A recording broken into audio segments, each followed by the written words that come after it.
you. They said it couldn't be done, but boy, it's had us tied up in knots for years. And they'd pass these crazy rules in California, and it would be 17 states would go by them. The automakers didn't know what to do because they're really building cars for two countries. When you have 17 states, you're building cars for two countries. And I want to congratulate you all, the Senate, the House, the whole thing. It's incredible. I was going to sign a executive order and give it a shot. But the one good thing with this, number one, it holds up forever. And number two, unless somebody votes it out, they'll never do that. And it's just so much better, huh? It's so much better. That's so great. Very proud of you. We're joined today by the great Speaker of the House. I think he's going to go down as a great Speaker of the House, too. I may be wrong. I may be wrong. Who knows? Who the hell knows? I think he is. And he's doing something, the only thing I would say is more important than this one, and I'll tell you what, it's almost close. That's how big this is today. But the great, big, beautiful, I added the word great, you know, I used the word.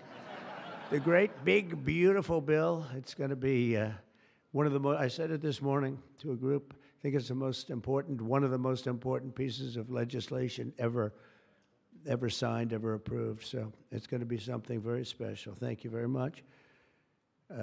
Speaker of the House, Mike Johnson, thank you. Secretary Sean Duffy, and they had a problem in India today, and you're on that. Sean's doing a tremendous job. Secretary Chris Wright, everybody said you'd never be able to get him. He's the most talented man, they say, in the oil and gas industry. I'll let you know in about 2 years if that's true.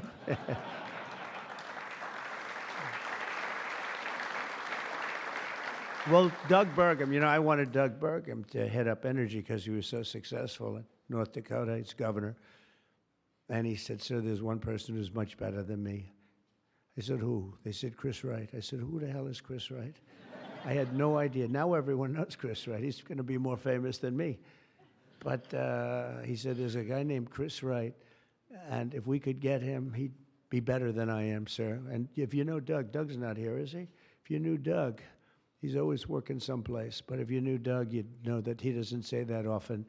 And he did. And Chris, you're doing great. But I don't like the oil prices have gone up just a little bit over the last few days. I was going to call it. It just really starts screaming at you. Are we okay? Nothing wrong, right? It's going to keep going down a little bit, right? Because we have inflation under control perfectly. You probably saw the records. Everyone's on television saying, what's going on here? Trump has proven to be right. You know, all of these things. We've taken in $88 billion in tariffs in 2 months. $88 billion with no inflation. And if we're smart, there won't be. Now, we'd like to get this guy to lower interest rates because, you know, if he doesn't, we have to pay. We have a lot of short-term debt. Obama gave it to us originally, and Biden carried it on. They like short-term. I like long-term cheap debt. But a lot of the debt comes through because Biden, that's what, well, he didn't do it. I'm sure he didn't know anything about it. But somebody approved short-term debt. It's all over the place. And it comes due starting very soon. And if we would lower the interest rates by 1 point, we'd pay about 1 point less. That's $300 billion a year. Can you believe it? 1 point. If he'd lower it by 2 points, we'd pay $600 billion a year less. That's for years, 10 years, 12 years, whatever we make it. But we can't get this guy to do it. And the fake news is saying, oh, if you fired him, it would be so bad. It would be so bad. I don't know why it would be so bad, but I'm not going to fire him.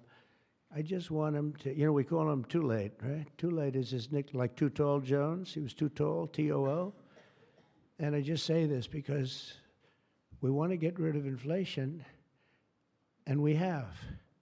But we're going to be paying more for debt. And all he has to do is lower it. Europe's done 10 lowerings. We've done none. And nobody understands it. Actually, today when the numbers came out, they were so good. You saw yesterday's numbers, incredible. No inflation. Today's numbers.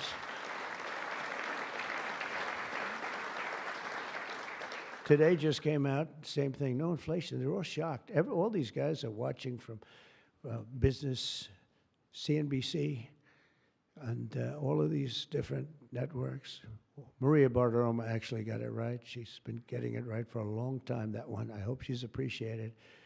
And Joe Kiernan's been very good at CNBC, I must tell you, but other people aren't so good. But I will say that they can't believe what's happening. But if I could, because we can discuss, we get a lot of press, we get a lot of cameras rolling right now. Not that I like doing it, because I don't.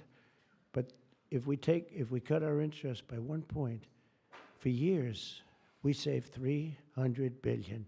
If we cut it by 2 points, we save, because it's pretty equivalent. We're going to spend $600 billion a year, $600 billion, because of one numbskull that sits here. I don't see enough reason to cut the rates now. And the problem he's got is that, and I explained to him, look, if inflation went up, cut your rates now. There's no inflation. We got it down. We got prices down. We got gasoline down. And you'll keep it going down. But gasoline's down. We drill, it's drill, baby, drill. That's why it's going down. But all that. But think of it. I said to him, he was in my office a couple of days ago. I said, if you think there's inflation, let's find out. Because I think we're going to keep it down. I think gasoline's going to be so far down. Oil, energy, it's so much energy. We have so much energy, we don't know what to do with it. But let's say there was inflation in a year from now. Raise your rates. I don't mind. Raise your rates. I'm all for it. I'll be the one I'll be calling you. He'll be too late for that, too. But raise your rates. You don't have to keep them up here. If it's going to go up, I'm okay with you raising, but it's down. And we're going out to financing. And I may have to force something. Somebody said, who's the genius that thought of that? I said, it's me. Unlike Biden, I stay awake at night thinking about how to save our country. He was much better at sleeping than me. He could sleep on a beach. He could sleep on a beach with cameras rolling. I can't do that. But I had an idea. I gave it. They said, this is really, we'll go short term for a year. Let this guy get out of office. Somebody will come in, cut it a couple of points, and we'll save ourselves $7, $8, maybe even $900 billion a year. What is he doing? Why doesn't he lower these rates? And with that, we'll get on to the California standard, which is a disaster, okay? So, Chris Wright, you're going to get the numbers down. Thank you very much. Lee Zeldin, one of the most important men in this room. He's the man. I get nervous when I talk to him. He's doing a great job. Nuclear, I say, okay, you can take 2 weeks for that approval. It used to take 20 years, then they wouldn't approve it. Now I say, Lee, nuclear, I'll give you 2 weeks for an approval. A coal-fired plant, you only get a couple of days. And oil and gas will give you a week, okay? Something like that. But he's doing it so fast, and we have so many plants being built right now. It's so beautiful to see. And one of the reasons they're coming here is because they have to produce tremendous, especially the AI, they have to produce beyond believable amounts of electricity. And they're doing, I said to them, I think this was more or less my idea. They didn't have the idea only because they didn't think a thing like this was possible. I said, as you build your plant, you're going to become a utility. And you're going to build a separate plant right alongside of it. You're going to build it. You're going to build a plant that produces electricity. And you'll produce it through natural gas, coal, nuclear. We don't want to produce it through wind because we don't feel like ruining 50 miles of beautiful plains and beautiful vistas. And but we want to produce it. You know, interestingly, China is opening up a coal plant every single week. But now I'm finding out it might be 2 plants every single week. And, you know, usually that's a good gauge. If they're using coal, I guess we're supposed to use coal. And, you know, we went to a coal standard. And not that you have to use coal. You're going to use whatever's best. I want to introduce also Senate Majority Whip John Barrasso, who's a tremendous guy, doctor. Okay? And he is a tremendous guy, tremendously talented doctor. When I have a medical situation for the country, for myself, I haven't used him, but I might have to. Maybe I'll do that. If it's serious enough, I think I'd probably do that. But he's a tremendously talented gentleman who happens to be a senator and one that's very respected. Chairwoman Shelley Moore Capito, and congratulations. I just endorsed your son. Did you know that? I endorsed your son. I endorsed your son, who's running in West Virginia, and he's great. In fact, he's all Trump all the time. I think much more so than you, actually. If you want. You were his largest impediment. No, I'm only kidding. He's all Trump all the time, and he's going to win big, and so congratulate him. Okay, he's really been fantastic. So many people have told me. Thank you. And House Majority Leader Steve Scalise, who's a brave man. He went through hell. Steve went through hell. And we have a lot of other people here that I won't be able to because they don't have your name down, and I'm looking, and I see people's names. I'll do a couple of you, but thanks as well to Mark Wayne Mullen, Senator. Mark Wayne, thank you. Stand up, Mark Wayne. Don't fight him.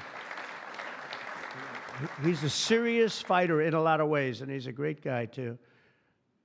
Thank you, Mark Wayne. Deb Fisher. Deb? Thank you, Deb. Good. Pete Ricketts, who's going to do very well in the upcoming election. Thank you. Thank you, Pete. John Husted, who's really moving along in Ohio. John, good luck. You're going to do well. All endorsed people. John Curtis, who's doing terrifically. John, thank you. Good job. They all say excellent. What can I tell you? Good job. And Bernie Moreno, who won a race that was not winnable. They all said it's not winnable. He won in Ohio. They said, you can't win that race. It's a waste of time. You're just wasting your time. Right, Bernie? Wasn't a waste of time, was it? Huh? And he won by like 5 points, too. Won by a lot.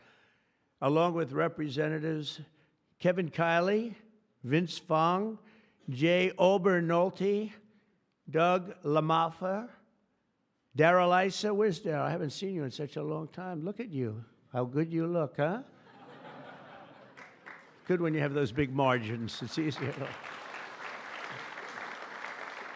John Joyce, great guy. John, thank you. Thank you, John. Dusty Johnson, Morgan Griffith, Troy Balderson, Troy from a place called Ohio, and he played very cute at one time, but then he got, boy, I'll tell you, he's become a good politician. Where is Troy now? Where I haven't seen him used for years. I endorsed you early when he was early and younger, but you still look young, and you've done fantastically good. Good work, really good work. Claudia Tenney, New York. Claudia, thank you, Claudia. John James, John James. I don't know. You know, he's running for governor, but I'm not sure I'm happy about that, John. Do we have somebody good to take your seat? Because otherwise we're not letting him run for governor. We can't. You have somebody good, right? Okay. As long as you like him, they'll win. Tracy Mann. Tracy, thank you very much. Thank you very much. Appreciate it. Michael Baumgartner. Michael. Thank you, Michael. Good. Good job. David Rouser. Rouser. Thank you. Glenn Grothman. Hi, Glenn. Thank you very much, Glenn. Brett Guthrie. Brett. Thank you, Brett. Rudy Yackham. Thank you. Thank you, Rudy. And I want to thank you all. And there's some additional people in the room, but we have to get back to this. Is like so big. This is a big one.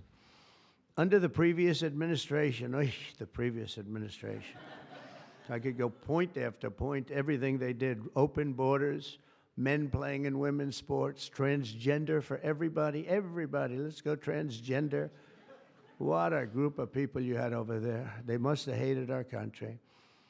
Under the previous administration, the federal government gave left-wing radicals in California dictatorial powers to control the future of the entire car industry all over the country, all over the world, actually. Because they have to build a car. They can't build 19 different cars called the same thing. And really, it was all over the world what was happening. They approved Governor Gavin Newsom's ridiculous plan to impose a 100% ban on all new gas-powered cars within a very short period of time. Think of this. You couldn't buy any other car except an electric-powered car. And in California, they have blackouts and brownouts. They don't have enough electricity right now to do the job. And countrywide, you'd have to spend $4 trillion to build the firing plants, to be able to, they call them a lot of things, charging plants, firing plants. $4 trillion you'd have to spend. In the Midwest, they built 9 of them. 9 individual, it's like a pump, just like a pump, except instead of gas, electricity comes out. They built 8 of them. $9 billion they spent for 8 little hoses, $9 billion. Now, I'm sure they could have done it for about, 1/1000th of that, but even if they did, it's unaffordable. They approved Governor Gavin's ridiculous, it's so ridiculous. By the way, if I didn't bring the military in, Los Angeles would be burning down right now. It'd be burning just like his damn houses burned down because he didn't have the water that he should have had. He had so much water. They have so much water. We had to send in the military to free up the water. And we did that right after the fires. We told them to do it in the first term. But just like that ridiculous plan, this is a plan to ban, think of it, a plan to ban 100, and they call it the 100% ban on all new gas-powered cars and abolish 75% of the gas-powered trucks. 75%. The trucking industry saw me. They said, sir, it doesn't work. Number one, the trucks are so heavy. They're 2.5 times heavier than a diesel-powered truck. So one of the big truckers owns 28,000 trucks, big company, tremendous company.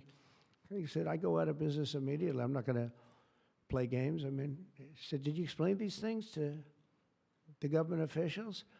Like the truck weighs 2.5 times more than a regular truck, a gasoline-powered diesel. And he said, based on that, we have to rebuild every bridge in the United States of America because it wasn't designed to hold cars and trucks that heavy because the batteries are very heavy. They're, probably lead, but they have a lot of things in those batteries that weigh a lot. But it's 2.5 times. It's a simple number, 2.5 times. And if you want to do this, you have to spend trillions and trillions of dollars on rebuilding every bridge in the United States, and I guess throughout the world, because they do follow us.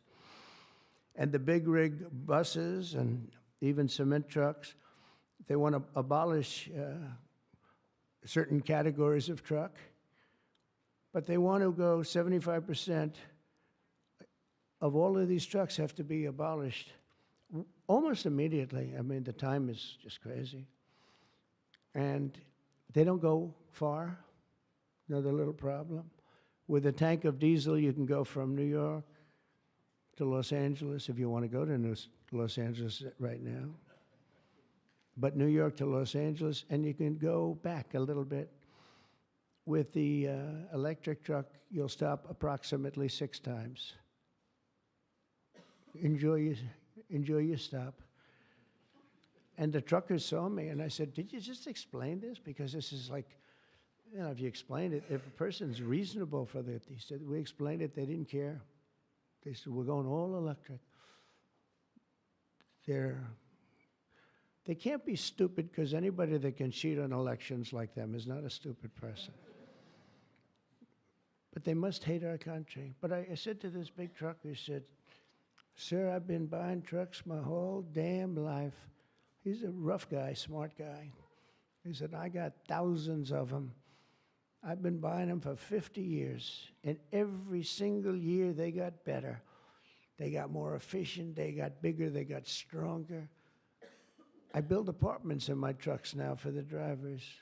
said, what's an apartment? That's on the cab. They put this in. And sir, I know you like luxury, but you wouldn't mind living in one of these. I said, maybe I would, maybe I wouldn't. I mean, it doesn't sound too appealing, but I said, so what's the problem? He said, so I noticed one thing. For 50 years, every single year, one thing happened. They got better.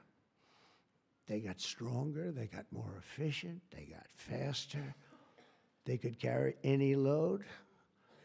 If we went to this standard, we'd go back beyond 50 years. They wouldn't go as far as a truck from 50 years ago. It would be too heavy and have all the other problems. He said, we'd be going backwards. We'd be taking a trucking industry, would be starting all over, but actually it would be worse because it was better 50 years ago than. So I said, what are you going to do if I don't win this election? This was before the election. He said, you don't win the election, I'm going to close up my business because I'm not going to lose he said, I'm not going to lose my ass. I know exactly what's going to happen. It's going to be a catastrophe.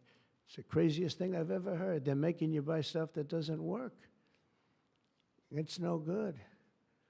It doesn't work. And I'm all for electric. If you want to buy electric, you can buy electric. Cars are great. If you buy the right ones, cars are great. And you should be given the option, buy the electric car, buy a gasoline-powered car, buy a hybrid. Probably not hydrogen, because hydrogen has a tendency that when it blows up, you're gonzo. It's over. They find you 75 yards down the road, you know. Where is he? Well, I think that's him, but I'm not sure. So, you know, they said, we think we can solve the problem. I said, that's not good enough when they think. No, it sounds like it's quite severe. If it doesn't work, Steve, it'll work most of the time, but if it doesn't, it's over. It'll make your accident look like peanuts compared. You wouldn't be around, I'll tell you, because it's pretty bad. But some people like it. I don't know. Let's see what happens. But I would say it's off to a bad start. But because of the size of California's population and the fact that 17 other states follow California, that's the problem. 17 other states follow California. They have the most ridiculous laws I've ever seen for a lot of things. This is just cars, but and trucks and they have a lot of them for other things. But we have, it's called the California Car Standards. And this horrible scheme would effectively abolish the internal combustion engine, which most people prefer. Like so far, I'd say about 90%. In fact, General Motors announced yesterday they're going to spend about $6 billion because of tariffs, and maybe because of my election on November 5th. But because of tariffs, I think, more than anything. They're all coming back. They're coming back from other countries that took them 25, 30 years ago. They're all coming back. We have now almost $15 trillion. They had almost nothing last year, and the year before, they've very, very little. Nobody wanted to be back here. Nobody wanted to come to our country anymore because we were like stupid people. We looked like stupid people. We were laughed at all over the world. Now we're not laughed at anymore, I can tell you that. But they wanted to shatter our domestic supply chains and literally grind civilization to a halt. We would have gone so far back. It's hard to believe, actually. Hard to believe when you don't have enough electricity to give a person a little air conditioning in the summer, and now they want you to take electricity and fire up all these cars. But we're not going to let that happen. Meanwhile, all of the auto jobs would be shipped to China because they're very strong on electric, and it lives off an estimated 200,000 American auto workers would be destroyed. It's one of the reasons I did so well with the United Auto Workers, and now I'm really doing well with them. I did phenomenally with them. No Republican ever got any numbers like I got. In the Teamsters too. Sean O'Brien, the head of the Teamsters, these guys, they like Trump because I produce jobs. They know that. Everybody knew that, the auto workers knew better than anybody how good the tariffs were. And the head of the auto breakers, I don't know him at all, but he didn't like me at all. Now he's going around saying, this guy's unbelievable. He was very nice to me the last few months. During the campaign, no, but if I've proven, I've proven it. I've done what I said I was going to do, and we've brought back tremendous numbers of jobs. And you're having auto plants built all over the country. all over. There's never seen anything like that. They're leaving from Mexico. They're leaving from Canada. They're leaving from other parts of the world. If they want a Mercedes-Benz, you're going to have it made here. It's okay to have a Mercedes, but they're going to make it here. Otherwise, they're going to pay a very big tariff. They already are. That's one of the reasons we have $88 billion. It's a lot of money. But that's peanuts compared to what we're going to be making in another few months. They haven't even kicked in yet. But we're not going to let any of these bad things happen, these stupid projections that I've been reading about for the last 6 months. I think these people are either corrupt or really dumb. And they're supposed to be economists. In the campaign, I promised to end this disaster, and today our Republican majorities in Congress have delivered. And I don't know, I can't imagine. It's so obvious. It's so good. Did we get any Democrat votes? Did we get one? Two? Who? 35. Yes, I think that's great. You know, I think that's great. You got 35 Democrats. 35, yes, I think that's great. That, as far as I'm concerned, one in the Senate. On something that's so good. But who is the one? Well, I shouldn't have asked. I congratulate her. I don't care. I think it's great. It's very interesting. Why did I ask that question, Mr. Speaker? But in a few moments, I'll sign 3 pieces of legislation that will kill, totally kill. You can't do anything about it. They can't take us to court. They can't do any of the things they can do with the executive orders. And it's permanent. I'll sign 3 pieces of legislation that will kill the California mandates forever, and they're never coming back. Now, the auto companies are the most happy because now they're going to be designing and building one auto. It will be much cheaper. It's a much less expensive.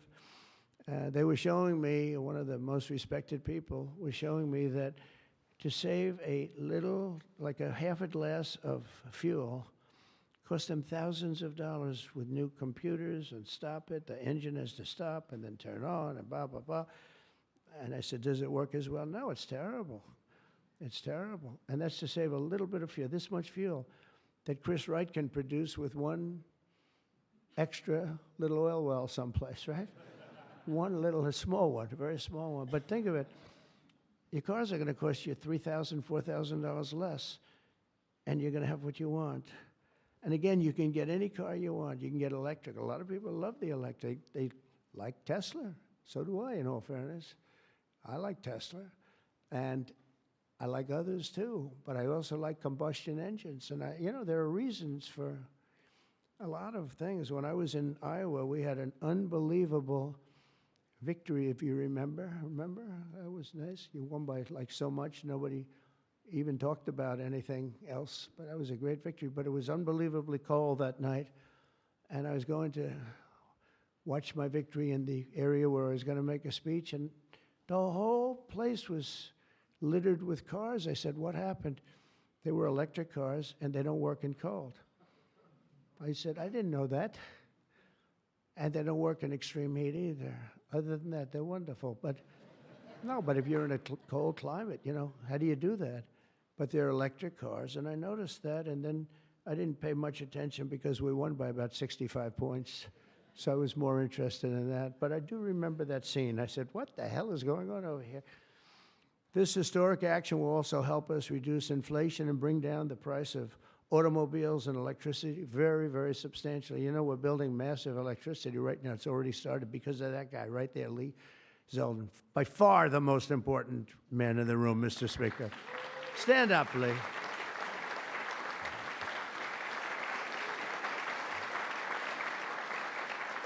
He blows you guys away, John.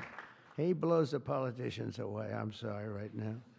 He's a great politician, though. He almost won for governor in New York, which is just missed by a few points. And that was another race that was not winnable, but you almost got it. But I think what you're doing now is even bigger if you want to know the truth. I think it's actually more important if you can believe that. Under the previous regime, car prices skyrocketed as a direct result of the mandates. these mandates, this nonsense that you had to do. And they had so many other rules and regulations that the car companies who are here today appreciate that. And Susie Wiles is here today. Stand up, Susie. Most incredible woman. Most powerful woman in the world, they say. She's the most powerful. She was rated the most powerful woman in the world. Susie Wiles. One phone call and a nation is destroyed. She could destroy 5 nations with 5 calls. And she's doing a great job. More importantly, right? Doing a great job. There's nobody like. Energy prices would likewise soar as a radical left forced more electric vehicles onto the grid while blocking approvals for new power plants. They want to block the approvals. They want you to have a car with electric, but they block the production of the juice that runs the cars, and all of them, all forms of cars. It's just the craziest thing. We're in a different sphere now. We're in a whole different planet right now. The result would be rolling blackouts and a collapse of our power systems. We'd have a total collapse. You couldn't do it. You couldn't even do it. Think of it, they're forcing you to do something, and they want you to do boats also. I assume boats are being covered by this, and boats, they want you to go all electric, and the batteries are so heavy, the damn boat practically doesn't float. I used to have a lot of fun talking about that one on the tours. We'd talk about it. And I said, what would happen if the boat sank? Because we went to North Carolina, South Carolina. We visited boat factories. Unbelievable guys. And they said, sir, we have one problem. They're forcing us to go electric for the boat. I said, how's it going to work? The boat will not float, sir. It's so heavy. And it won't go fast, and lots of other.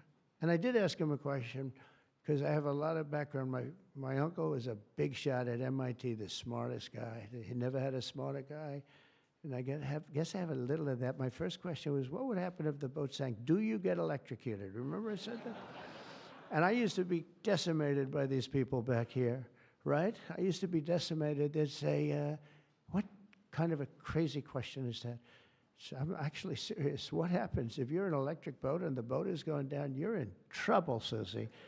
And I used to say, remember, I'd get decimated. The audience loved it, but the press would laugh at it. I said, so if I have my choice of going down or jumping 5 or 6 yards away from the boat, but there's a shark there, what do I do?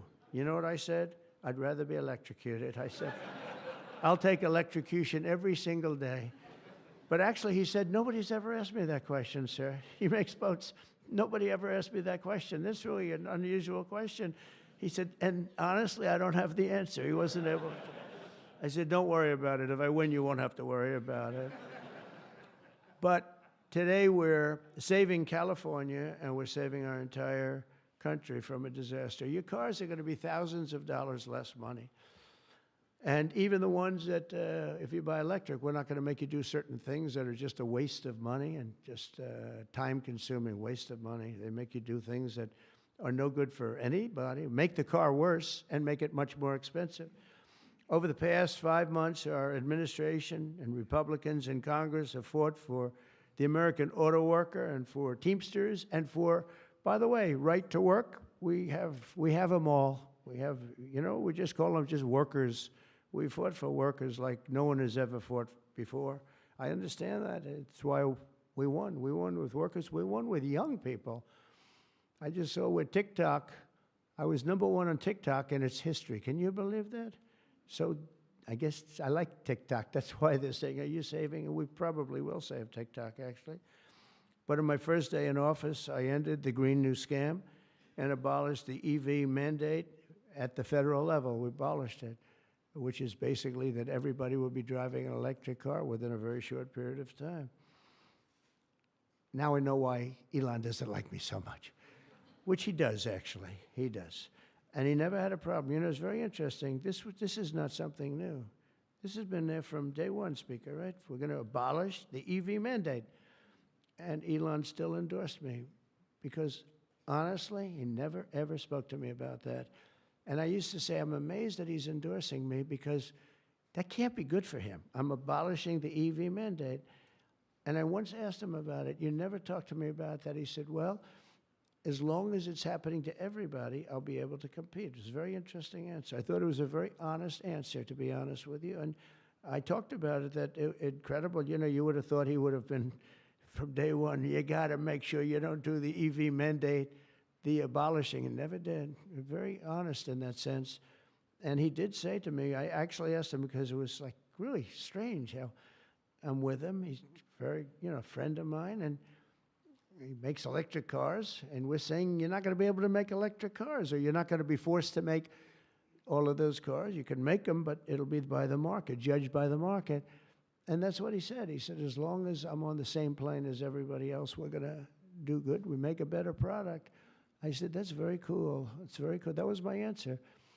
After that, he got a little bit strange, but I don't know why, over much smaller things than that. As part of the One Big Beautiful Bill, will also further slash the funding for the Green New Scam. As you know, it's the greatest scam in history, saving American taxpayers hundreds of billions of dollars.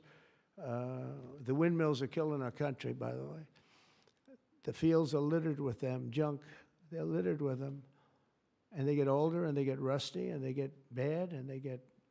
This is other countries also. It's the greatest scam in history. It's the most expensive energy you can buy. They're ugly. A friend of mine comes from Minnesota. He's been in New York. He hit it big. He's a very successful guy, actually. And he wanted to go back, see his mother who's not well, and he went back to Minnesota. Hasn't been back there in 20 years. And he said, it's unbelievable what happened. He said, I'm driving down a highway and up a certain road, and the most beautiful fields. I remember them so well. And I was so looking forward to seeing them again, and I looked at them, and they had windmills all over them, these horrible, horrible structures. A very smart guy, this guy. He said, these ugly, horrible things. And he said, it was so bad, I actually drove back to see it because I couldn't believe it. Before I even got to my mother, I drove back. I said, how much do you like your mother? But no, it hurt him to see it. He said, I looked at this field that was one of the most beautiful places in my own mind and imagination that I've ever seen. And I said, it's littered with this garbage. It looked like a junkyard, he said. And some, you know, so then you get different manufacturers, and they don't look alike, and they're not painted alike, different colors. You have, even if they're white, one's a beigey white, one's a darker white, one's a lighter white. And then they start to rust after 4 or 5 years. And then they start to wear out, and nobody takes them because you're not allowed to bury the propellers, the props, right? You can't bury the props for some reason. I don't know why, but they say that you can't bury a certain type of fiber, and if it goes in the ground, we're all going to die. It's what bullshit this is, okay? They can't bury. So what they do is they leave them up. If you go to Palm Springs, California, take a look. You go into this beautiful community. Before you go, it's like you're riding through a junkyard. Windmills all over the place. Tall ones, short ones, dead ones. They're all dead. Some are hanging over by a thread. They never take them down. They just leave them there, and they start to rust. It's one of the greatest scams, and it's also the most expensive energy. And the environmentalists say, oh, we love wind. It sounds so good, but it's a horrible thing. Environmentally, it's a horrible thing. I say that to you. It's wind, and we are going to have virtually no, one mandate we have, we're going to natural gas, nuclear. Nuclear, we just had a big signing with nuclear, making it easier, safer, and better. It's really, I would say, probably more than any other form of energy that's come about. It's been amazing what's been done. It's very safe, very good, and very inexpensive. But we're not going to let windmills get built because we're not going to destroy our country any further than it's already been destroyed. You go and look at these beautiful plains and valleys, and they're loaded up with this garbage that gets worse and worse looking with time. It starts when the rust comes. 4.5 years, it starts to rust. And it's very expensive to paint them. So they don't paint them, and they're horrible. What's happened is horrible. So we're not going to approve windmills unless something happens that's an emergency. I guess it could happen, but we're not doing any of them. I hope the Senate will soon pass a bill the House can quickly approve and get to my desk by the 4th of July, we'll have this done. And to further defend our auto workers, I imposed a 25% tariff on all foreign automobiles. Investment in American auto manufacturing is surging because of it. They have Mercedes all over. They pay 25% if they don't make the car in the United States. And because of that, and this could have been done long before Trump, this could have been done by any one of the presidents. I did it with China. The reason you don't have Chinese cars here is because I imposed it my last term. I actually asked the question. I said, do we have any Chinese cars here? No. Why? Because you imposed a 25 or 27.5% tariff on Chinese cars. So they're not coming here, but they are going to Europe all over the place. But I love China. We just made a deal, and I respect President Xi a lot. And we made a deal that's good for both countries. The deal we made with China, good for both countries. Going to be a lot of money made, and it's going to ultimately open up China, which is the ultimate thing. And I'm going to be working with President Xi. We had a long talk about it. And that's going to be good for China. It's going to be good for us. But we're going to be opening up China. That's bigger than what we signed. And I think had we not signed it, that wouldn't be happening. It's going to happen. It's going to happen fairly soon. But to further defend our auto workers, I imposed this 25% tariff on all foreign automobiles and investment in American manufacturing and auto manufacturing. All manufacturing is surging. And I might go up with that tariff in the not-too-distant future. The higher you go, the more likely it is they build a plant here. Ford has just announced that it's going to invest $500 million in some of the things involved in what we just did. General Motors is going to spend $4 billion. They just announced that yesterday. Stellantis announced that it's going to reopen its Belvidere assembly plant. That's good. I know the plant very well. Had a lot of problems. They're going to spend $5 billion. And Hyundai announced that it will invest $21 billion in America. They wouldn't have invested 10 cents if we didn't have tariffs, including for manufacturing American steel, which is doing great. American steel is doing great now because of what we did. You wouldn't have, if I didn't put tariffs on steel, they were dumping steel. China and a lot of other countries were dumping steel in our country. Garbage steel, dirty steel, bad steel, not structurally sound steel, real garbage, but it was still there, lots of it. And if I didn't put tariffs, I put 25 and 50% tariffs on steel, right? John James would put tariffs on steel, and we were doing great with steel. Now we're really doing great. A big investment's being made in Pennsylvania. You've been reading about it. They're going to spend $17 billion on U.S. steel. And all the steel workers wanted it. And we have a golden stock. We have a golden share, which I control or President controls. Now, I'm a little concerned whoever the president might be, but that gives you total control. It's 51% ownership by Americans. And we have a company, a great company, Nippon. They're coming in from Japan. They're going to spend $17 billion. And somebody said, well, what happens if it doesn't work out? I said, they spent $17 billion. We can't put it on a trailer and drive it to Japan. This is a steel mill. You know, some businesses you can move. You move your office, and that's where the business is. With this business, they're spending think of that, $17 billion. They're going to have them all over the country. I want to introduce several of the great Americans representing the millions of people whose livelihoods we're saving with today's action. I just can't tell you how incredible this action is, because nobody thought. This was one that I wasn't so... I would have rather had it than almost anything, but I was told by everybody, except that guy right there, that you couldn't get it. Bill Kent runs a chain of family-owned convenience stores that opened in West Texas in 1957, known as Kent Quick. And Bill, if you could come up and say a few words about what the signing means to you, please.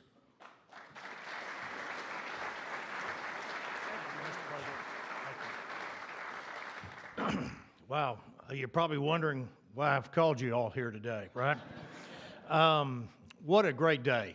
From my perspective, I'm in the convenience store and petroleum marketing business, and what this does is it gives us freedom. It gives the consumers freedom to pick what kind of car they want, But more importantly for us, it gives us the ability to plan going forward, because with mandates, we were forced to have to look at putting in infrastructure that frankly is extremely expensive and doesn't give you any return. So this allows us, it's going to free me up and our companies up to invest in what people want, in the cars they want, and it's a great day. So, Mr. President, Congress, thank you, Steve, everybody, thank you so much. Thank you.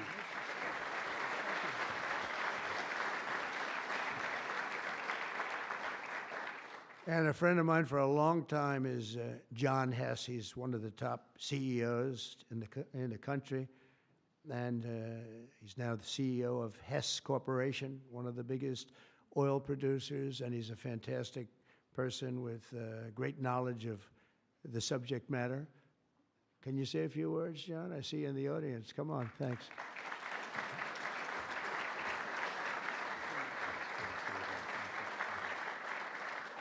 Hi, I'm John Hess, and CEO of Hess Corporation, a proud producer of oil and gas in North Dakota and the Gulf of America. And so you all know, I was born in New Jersey, grew up in New York, and my father started our company by driving a secondhand oil truck. So, Mr. President, it's an honor to be before you today, and thank you for that. Mr. President, during your campaign, you made a commitment to the American people to repeal unworkable and costly mandates for cars and trucks and let the consumer choose what type of vehicle they drive. Today, with the bipartisan support of Congress, you're making good on that promise. I'd like to recognize Speaker Johnson, Leader Thune, other members of Congress whose tireless efforts were critical to the outcome we're celebrating today. And a special thank you to Senator Capito for her leadership.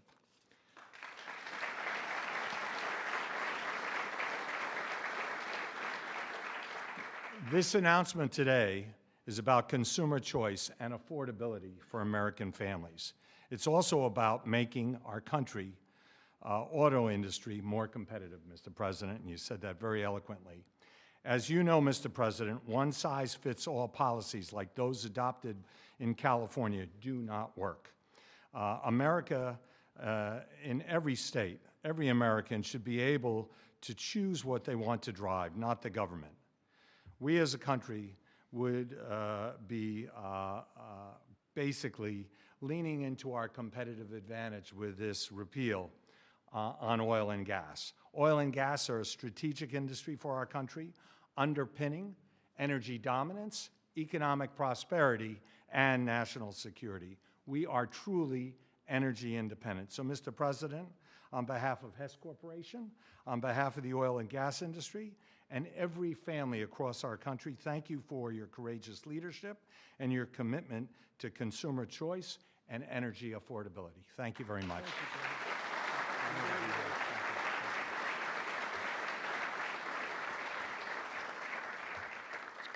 Very respected guy.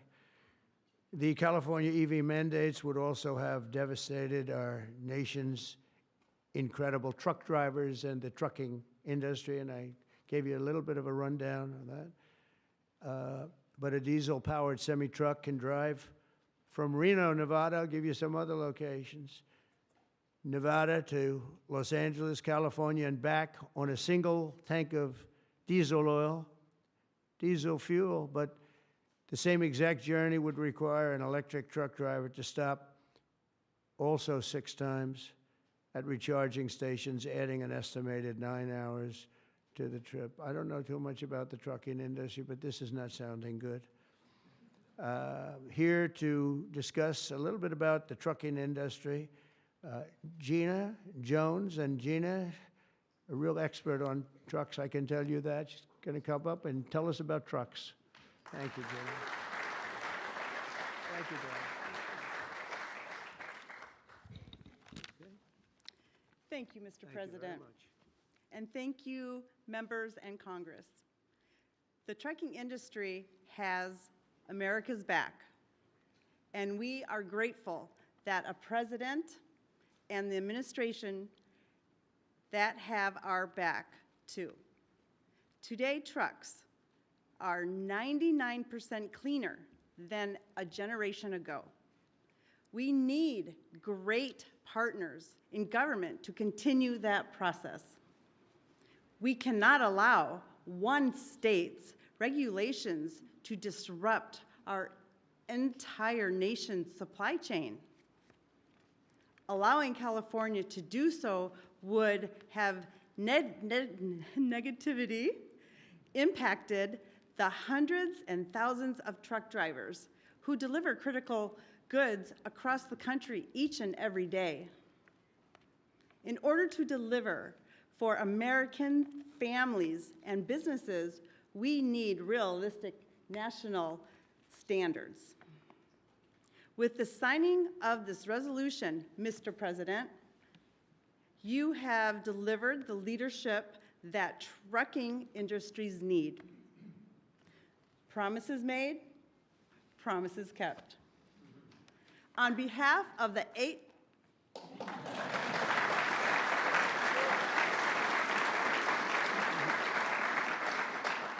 On behalf of the 8.5 million Americans who work throughout the trucking industry, I thank you. Thank you very much. Thank you. Great job. So just to wrap it up, I say under the Trump administration, we will restore the full strength, might, and glory of the American auto and trucking industry. We'll protect our truck drivers, auto workers, small business people, and manufacturers all over our country, and actually all over the world, and that's okay too.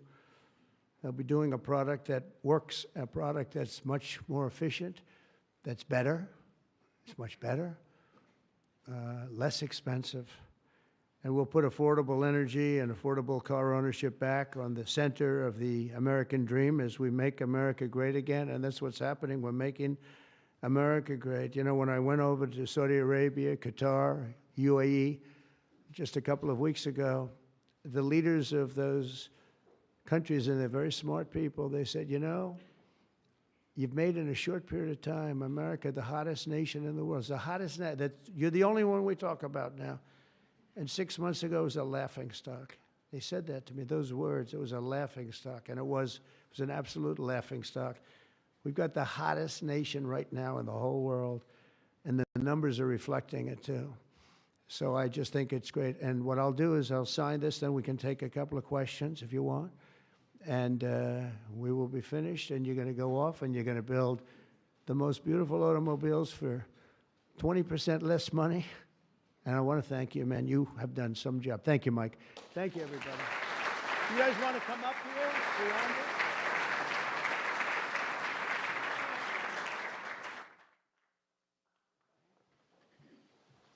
Come on, surround it.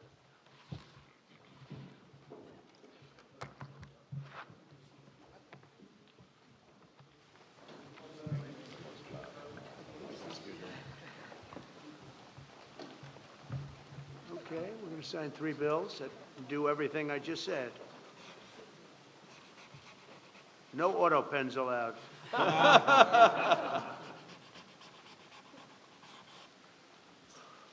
That's for you. Keep that mic.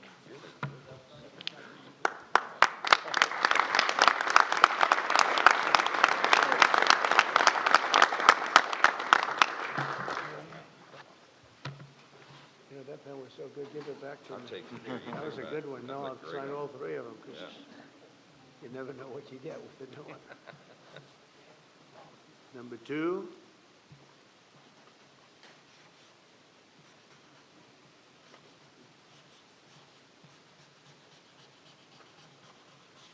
Very steady hand. It's very important. Very steady.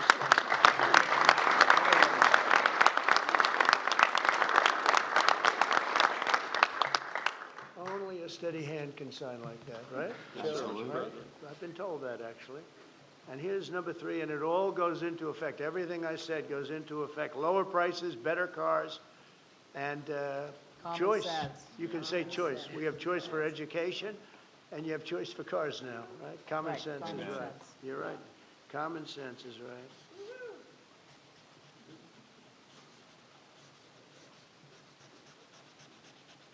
Okay, now I can give you Yeah. the pen. And I'll give you these. Shelley? Okay, I'll let you sign. Congratulations, John. Okay, you'll take these. Pass these around, fellas. Where's John James from his father? Oh, yeah. You have one, John? Yes, sir. Thank you, Mr. President. Pass them around. Okay, everybody. There's a few extra. You're going to take them and give them to someone and please. Okay?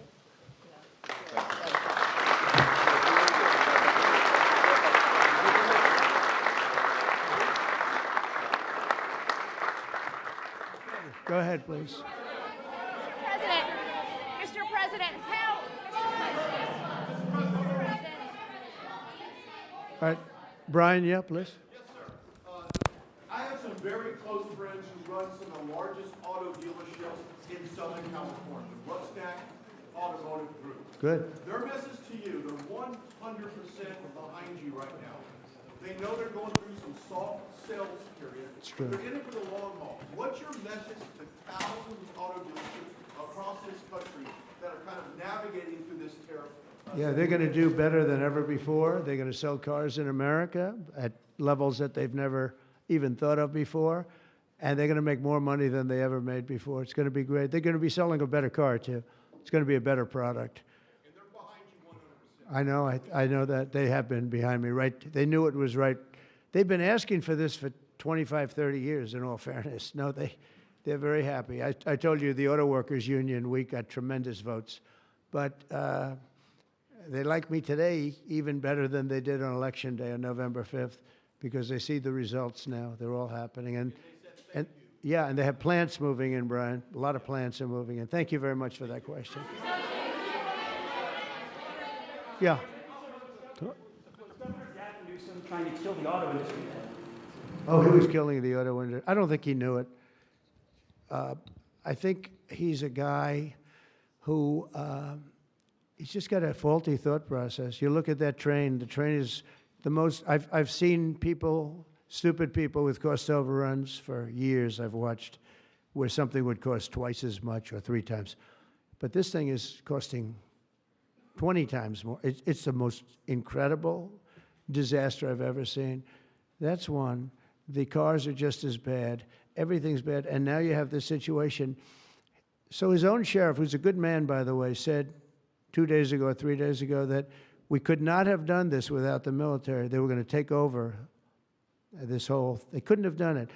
Now today they got him to change his tune. He said, oh, I think we could have handled it. You know, it's so sad. He was so honest. I was using his quote all over the place, and they got him to change. But he knows. Los Angeles would be right now burning to the ground, just like the houses burned to the ground. It's so sad what's going on in Los Angeles. Think of it. They had a fire that should have never had because they should have listened to me in the water. Eventually, we broke in and we had the water come down from the Pacific Northwest. I could show you pictures now with the half pipes, the big half pipes coming all the way down California. Water, so much water. They don't have any droughts. They don't have any. They have so much water. They sent it all out to the Pacific Ocean for 20 years. So ridiculous. And we got them to take it now. But what they do and what they're doing, this is a big problem. And what they really want to do is keep criminals because they're trying to protect criminals. Sanctuary cities are a disaster in this country. And most of the voters don't want them. Politicians like them for whatever reason, but I think the politicians are wrong. That's why we won in such a convincing fashion. We won all 7 swing states. We won by millions of votes. We won 2,750 districts as opposed to 505. That's why when you look at the map, it's almost all red. It's got 2 little blue stripes on each side of it. It's almost all red. But now you have to, I always got along with Gavin. I like Gavin. I've liked him, always. He said I never called him. You know, they asked him a question on Fox, I guess. I never spoke to him. He doesn't remember the call. He doesn't remember. I never spoke. And then I produced a phone call. I had it. It took me about 2 minutes. I said, well, here's the call. It lasted 16 minutes and 4 seconds, and it was at 12:30 in the evening. I actually made a call, didn't pick up. I called him a second time, and he picked up. And I told him, I said, you have to get your ass in gear because you're going to have a problem there. And he would have. If we didn't bring the military in, he would have had, you would have right now something. And I went through it because I follow the rules 100%. And I watched in Minnesota, where you have the man who ran for vice president of the United States. Fortunately, he was a disaster. But he wouldn't call in the National Guard. And I eventually called in the National Guard, but it was seven days late. I said, I'll never do that again. I'm never going to, if I see problems brewing, if they're not going to do the problem, I'm not going to wait 2 weeks. Because that city, Minneapolis, burned down. If you remember the CNN anchor, he was standing there saying, yes, this is a peaceful rally. And behind him, the entire city was on fire. Looked like World War II. And I appreciate the question. Please. Sir, Mr. President, thank you very much for taking. Thank you. Two questions, if I may, sir. First, the terrible, horrific plane crash in India today. I'm sure you saw the images on TV. Your reaction to that first, and will you speak to Prime Minister Modi? The plane crash was terrible. I've already told them anything we can do. It's a big country, a strong country. They'll handle it, I'm sure. But I let them know that anything we can do, we'll be over there immediately. But it was a horrific crash. It looks like most are gone. They actually maybe have a couple survivors, which is just heard. But that was a horrible crash. Nobody knows. Nobody has any idea what it might be. I gave him a couple of pointers. I said, maybe you'll look at this or that. You know, we saw the plane. It looked like it was flying pretty well. It didn't look like there was an explosion. It just looked like the engines maybe lost power. But boy, that is a terrible crash. It's one of the worst in aviation history. Yeah, second. How confident are you, sir, that conflict with Iran can be avoided? Well, I'd love to avoid the conflict. Iran's going to have to negotiate a little bit tougher, meaning they're going to have to give us some things that they're not willing to give us right now. I'm the last person. I've kept us out of wars. We defeated ISIS completely, 100%, and I haven't had it's peace through strength. I believe in peace through strength. We have the greatest military in the world. I rebuilt the military, as you remember, for 4 years. I rebuilt the military, and then we gave a chunk of it away, but it was still peanuts. It was a lot, but it was peanuts compared to what we rebuilt. Gave it to Afghanistan, one of the most embarrassing moments in the history of our country with the whole withdrawal, the way they withdrew was very embarrassing. But we rebuilt the military. We have the greatest, strongest military. We defeated ISIS. We defeated ISIS.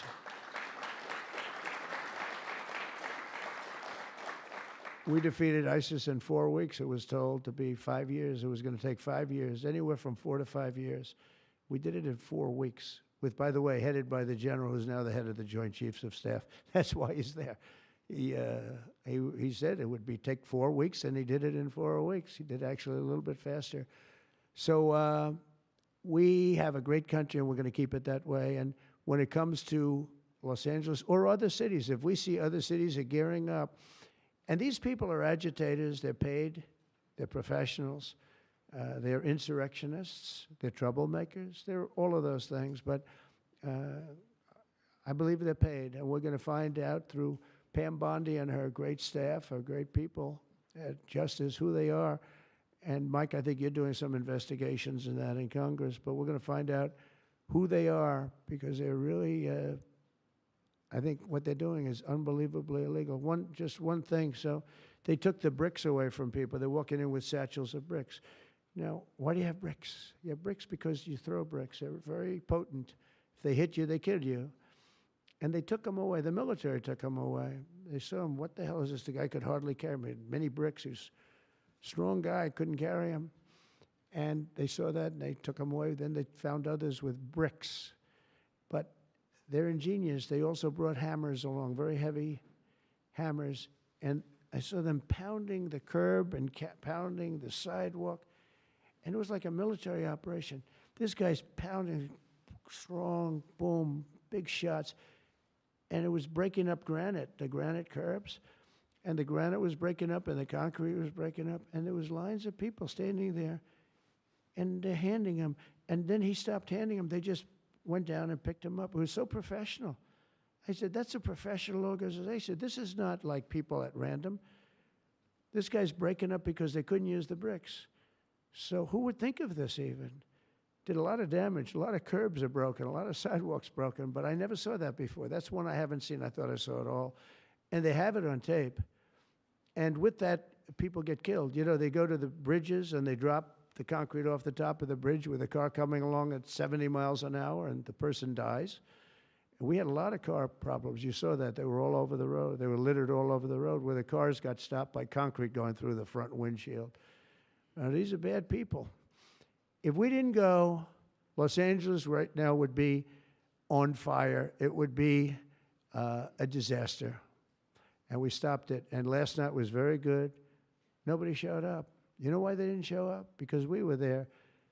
If it was just the police, because the police are great. I know those police, they're great, but they're told not to do anything. They're not allowed to act. Thank you.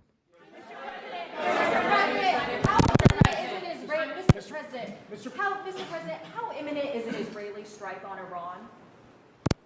Well, I don't want to say imminent, but it looks like it's something that could very well happen. Look, it's very simple, not complicated. Iran cannot have a nuclear weapon. Other than that, I want them to be successful. I want them to be tremendous. We'll help them be successful. We'll trade with them. We'll do whatever is necessary. You know, I stopped a war between India and Pakistan. And I stopped it with trade. Nobody, I don't think I've ever seen a story written about it, but it was pretty cool. They were getting ready. Pakistan was their turn to hit, and eventually they're going to go nuclear. And I stopped it. I called each. I respect each leader greatly. I know them. And I spoke to them, and I talked about trade. I said, but you're not trading with us if you're going to go to war, if you're going to start throwing nuclear weapons around.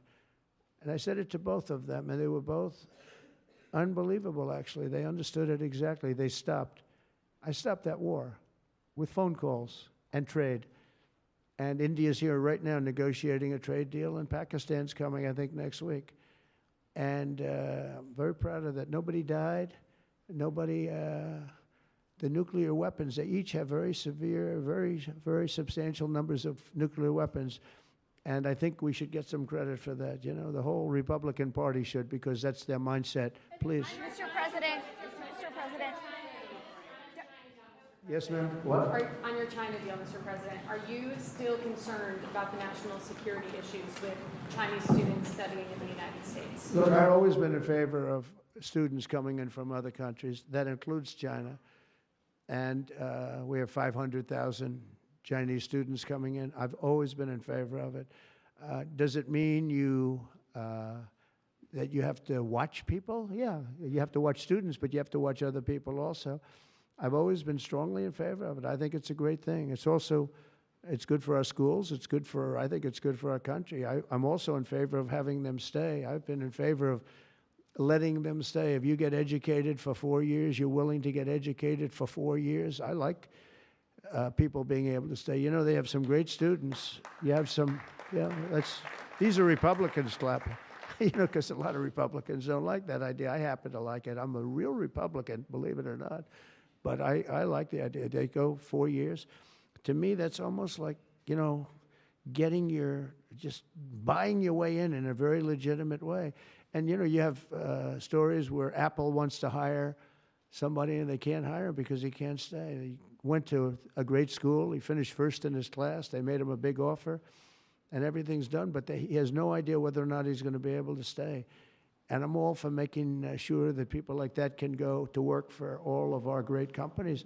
And you know what they do? They go back to their country, and there are stories that are all over the place. They go back to their company, and they start a company just like they were going to start here. They end up starting it in China or India or someplace else, and now they're among the richest people in the world. They've got thousands and thousands of employees that make it great. This is happening all the time because they're not allowed to stay. And I think we'll probably end up doing something about that, right? I think. Yeah, go ahead. Go ahead. You in the blue, please. Light blue. Thank you, Mr. President.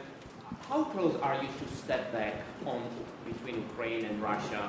We see a very bad escalation. Are you going to leave it in the hands of the Europeans? I'm very close to the situation.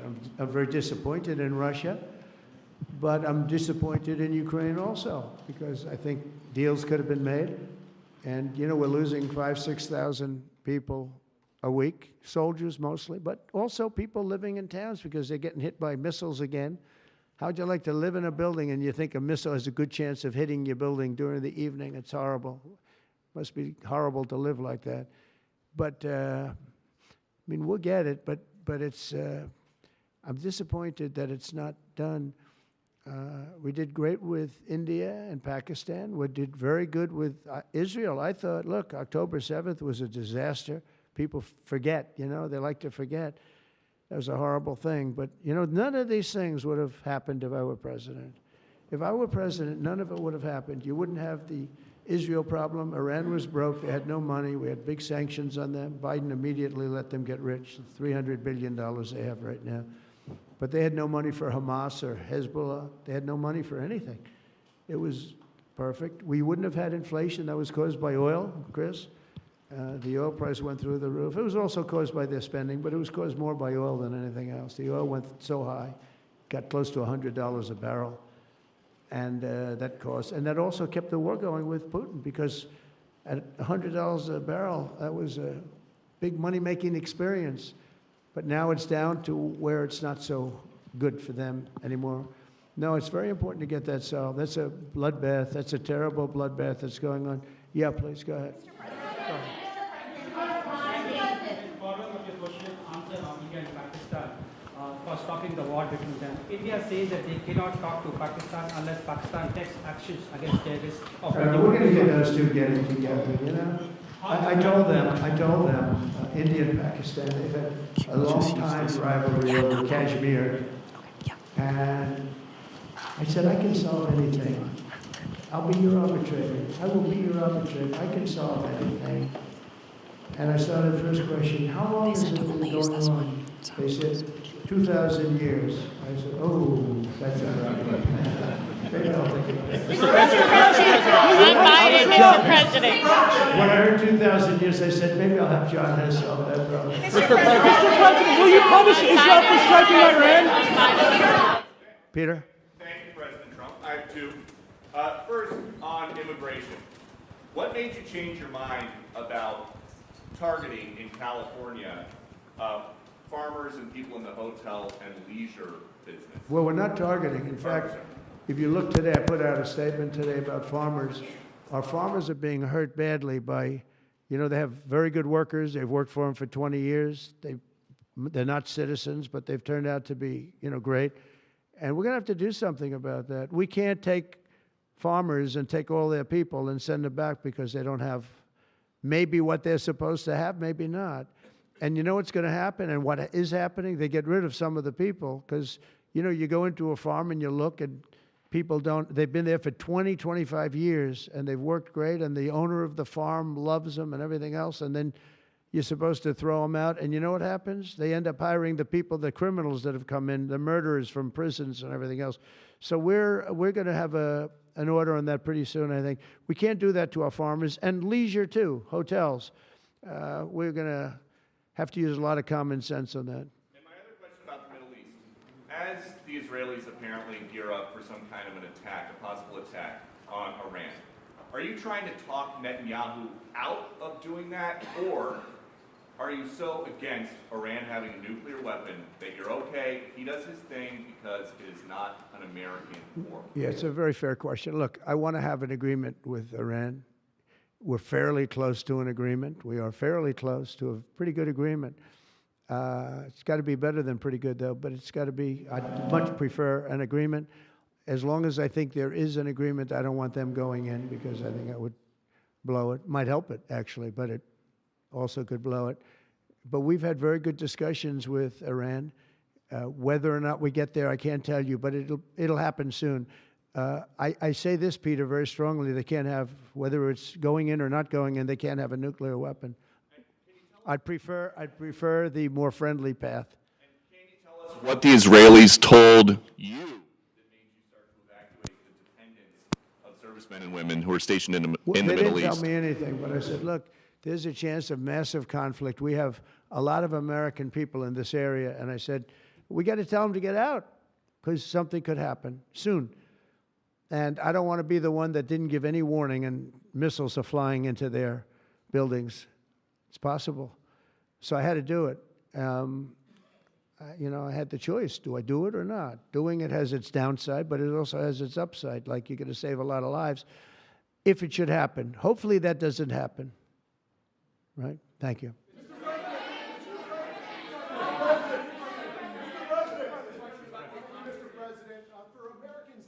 Washington on Saturday, military parade. It's going to be a great day. What would you like folks to take away from that day? What would you hope that they would remember? And also, Mr. How great President, our country is, and how strong our military is. We have the strongest military in the world. You know, it's very interesting. 3 weeks ago, it was the end of world anniversary, end of World War II, and I called France, and Macron, who's a good man, I said, what are you doing? He goes, we're celebrating World War II, our victory. I said, your victory? Your victory. Tell me about that. And then I called somebody else, and I happened to speak to President Putin at the time. Now, in all fairness to him, he lost 51 million people, and he did fight. Russia fought. Sort of interesting, isn't it? He fought with us in World War II, and everybody hates him. And Germany and Japan, they're fine. You know, someday somebody will explain that, but I like Germany and Japan, too. But Putin is a little confused by that, you know. He said, we lost 51 million people and we were your ally, and now everybody hates Russia and they love Germany and Japan. I said, let's explain that sometime, okay? But it's a strange world. But I will say this, look, I want them to go away saying how great our country is and how great our military is. And I was making all these calls. For some reason, I spoke to like 4 different places. Sir, are you celebrating? And I said, you know, we won World War II and World War I, right? We won them. And yet we're the only country that doesn't celebrate. Everybody's celebrating except us. And I said, we should celebrate too. there are several No Kings protests planned across the country on Saturday as well. What are your thoughts on those? What do they go? No kings? No Kings. I don't feel like a king. I have to go through hell to get stuff approved. A king would say, I'm not going to get this. A king would have never had the California mandate to even be talking to him. He wouldn't have to call up Mike Johnson and Thune and say, fellas, you got to pull this off, and after years we get it done. No, we're not a king. We're not a king at all. Thank you very much. Go ahead. Yeah, go ahead. Sir, Go ahead. Mr. President, sir, you made a lengthy posting today on Truth Social about Senator Rand Paul. Do you expect to see him at the picnic tonight, sir? I do. I look forward to seeing him, actually. I like him. He's the hardest vote in the history of the U.S. Senate to get. Probably won't get him, but he's a very tough vote. I mean, he's a very tough vote. He's always been a friend of mine. You know, I endorsed him and got him elected. I got him elected twice. But I don't think he understands how great this bill is. This is a great bill. No tax on tips, no tax on, you know, the Social Security payments. It's unbelievable what happens. No tax on overtime. You work overtime, no more tax. It's so, those are big, but they're minor compared to the big things. Taxes reduced. And let's look at the other side. If it doesn't get approved, a 68% tax increase, 68%, including the fact that the Trump tax cuts kick in, but it's a 68% tax increase and many other bad things. I don't even want to, some of them are so bad I don't even want to talk about them. I think it's one of the greatest bills we'll ever pass in this country, and I think that Leader Thune and this gentleman right here, what he's gone through on this with, you know, we started off with a majority of 1, now I guess we have 7, so it's like easier, but it's really sort of 3. It's 7, but it really equates to 3, right? And we have great support. I mean, I can't tell you, I can't guarantee, but when you have a majority of essentially 3, where you can't lose anything more than 3 votes, and you get it passed, it's pretty amazing. And I think it's going to haunt the Democrats because most of the bill is common sense. It's tax cuts, it's border wall funding, it's military funding properly spent, It's all things that are like common sense. They're all good. There's nothing tricky about it. It's basic stuff. And we don't intend on getting one, think of it, not one Democrat vote in the House. Mike, not one. Maybe somebody will come along. I don't know how they can run for office. So many different things. We're gonna, very important, Medicare and Medicaid are gonna be strengthened, not hurt. You know, they're using fake narrative. Oh, we're gonna, no, they're gonna be strengthened. We're gonna strengthen them. They're gonna destroy them because under their policies, Medicare and Medicaid go away. Social Security under them is gonna be devastated. With us, it's gonna be kept, but much stronger than before. And very interestingly, I saw this and I proved it because for 4 years, I never hurt Medicare, Medicaid, or Social Security. I've already been there. But they're going to destroy Medicare, Medicaid, and Social Security. They're going to wipe them out, in my opinion, because their policies are so bad, the country will have no money to pay for them. We're going to make them stronger than ever before. Thank you very much, everybody.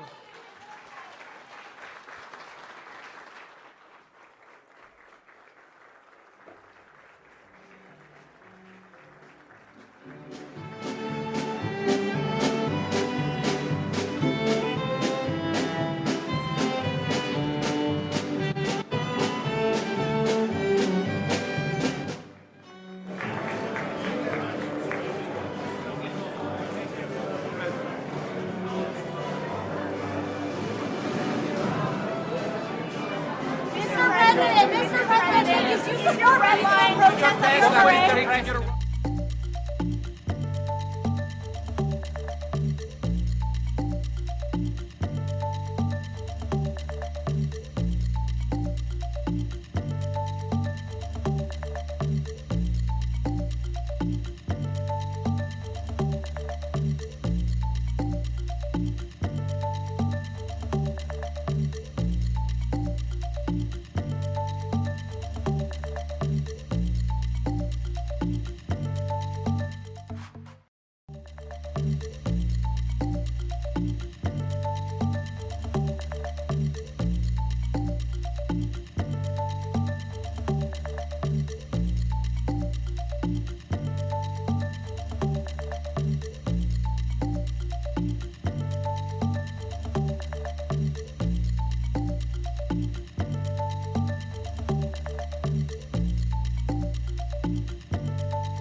Good morning.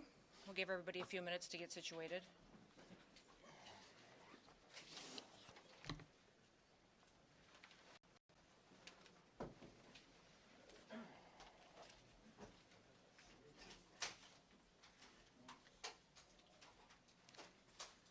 That's okay.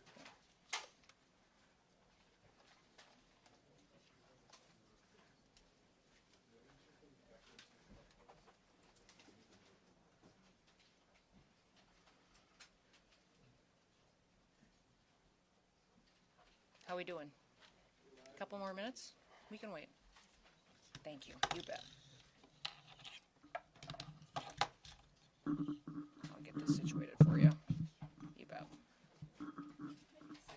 Yeah.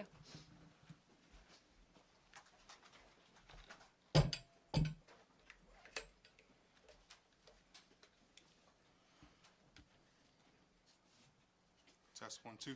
Test.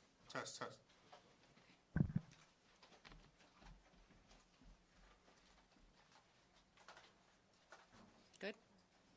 Not yet?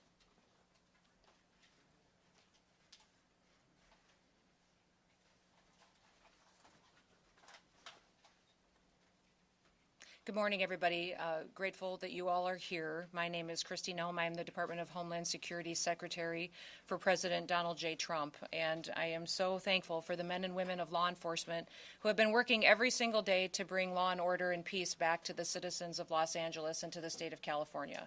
As you know, we've seen under this last week some operations that have been working to bring in criminals that have been out on our streets for far too long. Our ASI and ICE individuals have been out conducting operations with our government partners to make sure that these criminals, bad actors, murderers, rapists, pedophiles, traffickers, and drug brought in and brought to justice finally under this administration. I do want to thank the men and women of law enforcement. They've been absolute rock stars in what they've done to protect this community and to protect this city. I want to specifically name those that are under the umbrella within our components, under the Department of Homeland Security. That has been our ICE officers who have been on the front line out there interdicting with many of these dangerous criminals. Also, HSI with their investigative skill set and tactical teams have been absolutely imperative to us in helping us make sure we're running operations and really targeting these bad actors. Our Federal Protective Services and also our Border Patrol agents have come and been partners with us in an incredible way. They bring a skill set that has helped us have a whole of government approach under the Department of Homeland Security that has never happened before. The assets that they have and the willingness to do their jobs that this president has allowed them to do has been absolutely incredible. But what you see standing behind me too is also other federal partners that have come to the table that are here to bring safety and security to the city of Los Angeles. I want to specifically thank the Army. I want to thank the Marines, the National Guard, our soldiers, our military men and women who have shown up here to help make sure that we have security. Not only do they protect our country around the world, but they're doing it every single day here in the United States of America too, and doing it as service, public service to the people in this country because they took an oath to uphold the law. We also have a U.S. attorney here who has been aggressive, has been making sure that we don't pick winners and losers in this country, that the rule of law will be followed, and that people who break the law and perpetuate violence will be brought to justice. They will be prosecuted, and there will be consequences for that kind of activity. The Department of Justice is here and has a presence in our Incident Command Center, as well as the DEA, the FBI, and their investigative teams have been fantastic with their leadership. And we also have the IRS here that's helping us track how these violent protesters are funded.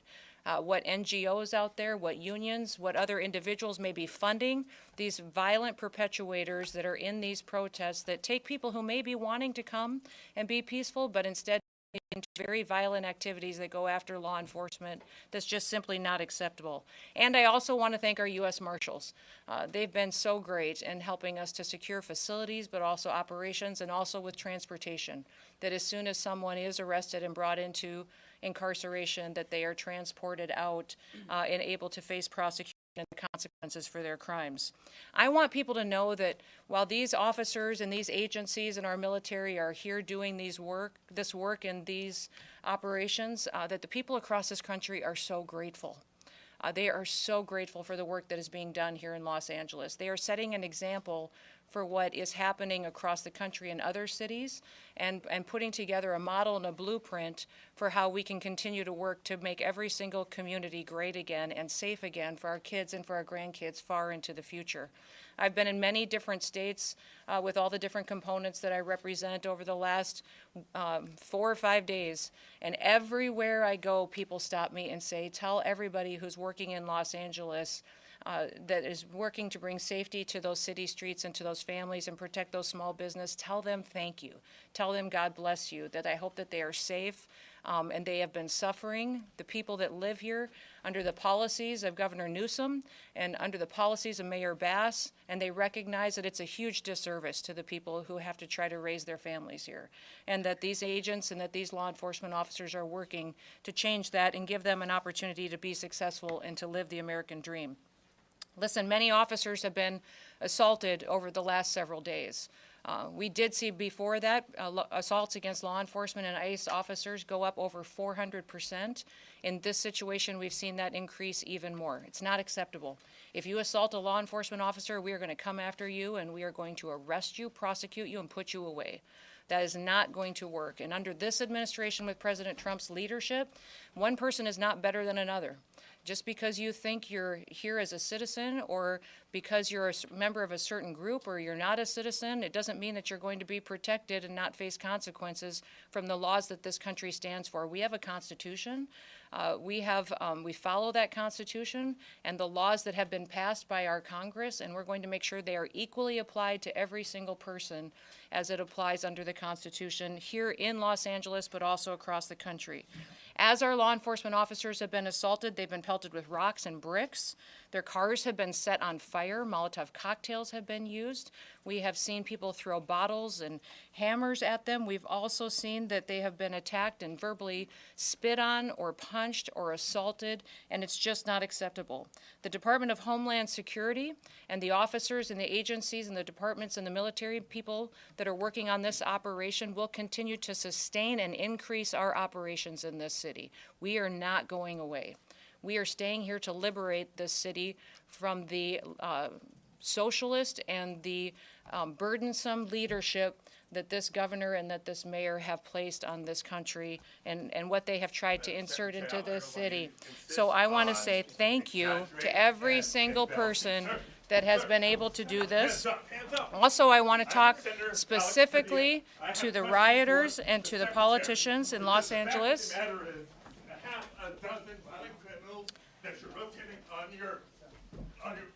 I also want to talk about specifically how many of our ICE agents have been doxxed for doing their duty, how they have been targeted, and how their families have been put in jeopardy, and that we're not going to allow that anymore as well. That those individuals who are purposely endangering our ICE agents and our law enforcement officers and their families will be prosecuted for what they are doing as far as perpetuating violence on them. I want to know that the American people are grateful for our law enforcement officers. We will always respect them, and that President Trump is thankful for the leadership that has been shown by all of these agencies. In fact, President Trump did call in, and I did visit with him today, and he also visited with all of these agencies here this morning and thanked them for what they are doing to make sure that they are protecting the United States of America. The images that we've seen out of Los Angeles the last several days has simply been un-American by the protesters and the violence that we've seen perpetuated. Masked thugs are assaulting police officers. They're setting vehicles on fire. They're waving foreign flags on American soil while burning American flags. And they've damaged public property and destroyed private businesses. We need to make sure that we are continuing to protect the citizens that live here and want this community to be safe. Let me give you just a few examples of those who have been rioting that many politicians, Gavin Newsom and Karen Bass, are defending. There was a Vietnamese illegal alien who committed a mass shooting at a graduation party in 1994 that we've been able to take off the streets. A Filipino illegal alien that was convicted of an assault with intent to commit rape that we've been able to bring up into custody and incarceration. You see behind you some more profiles of individuals that have brought into custody through the operations we have here. A Mexican illegal alien convicted of willfully cruelty to a child, and on and on and on. Those individuals and those criminals are now off the streets of Los Angeles because of the activities that have been conducted here in the last several days and will continue to operate for days to come. When these riots first began on Friday night, a federal law enforcement building was surrounded by over 1,000 violent rioters, and it took Los Angeles Police Department 2 hours to respond. So we are going to continue to operate with our federal partners and continue to keep asking the governor and the mayor for their support and their backup in these operations to make sure that all of our enforcement officers are protected while they do their work. We're going to protect American cities from lawlessness, and we'll do what it takes to put the American citizens first and make sure they have the opportunity to sleep safely in their beds at night. I just want to say God bless all of our men and women of the military that serve, all of those who serve in our law enforcement agencies and in public service that make great sacrifices away from their homes and from their families, but they do it because they believe in America, and they believe in freedom, and they believe in law and order, and that is what we are doing right here today and will continue to do for days to come until Los Angeles once again is at peace. So with that, we'll turn it over to our next speaker, which I believe will be Todd Lyons from ICE. Thank you, Madam Secretary. I'm Todd Lyons. I'm the acting ICE director. Also, I'm the National Incident Commander for the situation. But I would just like to say thank you to Secretary Noem. She said it best. There's really not much more I can say. It's without her leadership that we wouldn't be out here conducting this mission. President Trump fully has our back on this one, and we're doing the will of the American people. I want to thank the brave men and women of ICE, ERO, our attorneys with the Office of Public Legal Counsel, because without them, this would not be possible. They put their lives on the line every day. You also see my fellow agency heads here with me, and many that are not up here on stage. The men and women of law enforcement have been putting themselves in harm's way every night since we've been here in Los Angeles. What we've done here is taken a whole government approach for this immigration mission. You know, under the last administration, there was millions upon millions of people that we don't know who came into this country. They were let in that now have turned violent criminals. Also, we have known suspected terrorists and gang members. Since January 20th, we've been making arrests in Los Angeles and all around the country. But specifically, we've focused on gang members, human traffickers, violent drug dealers, and rapists. You know, the Secretary brought it up. You know, the rhetoric of a lot of elected officials and people, what really caused this. We've heard so much. If ICE had a criminal warrant, if ICE had a judicial warrant, cities would cooperate with us. On this past Friday, you saw that.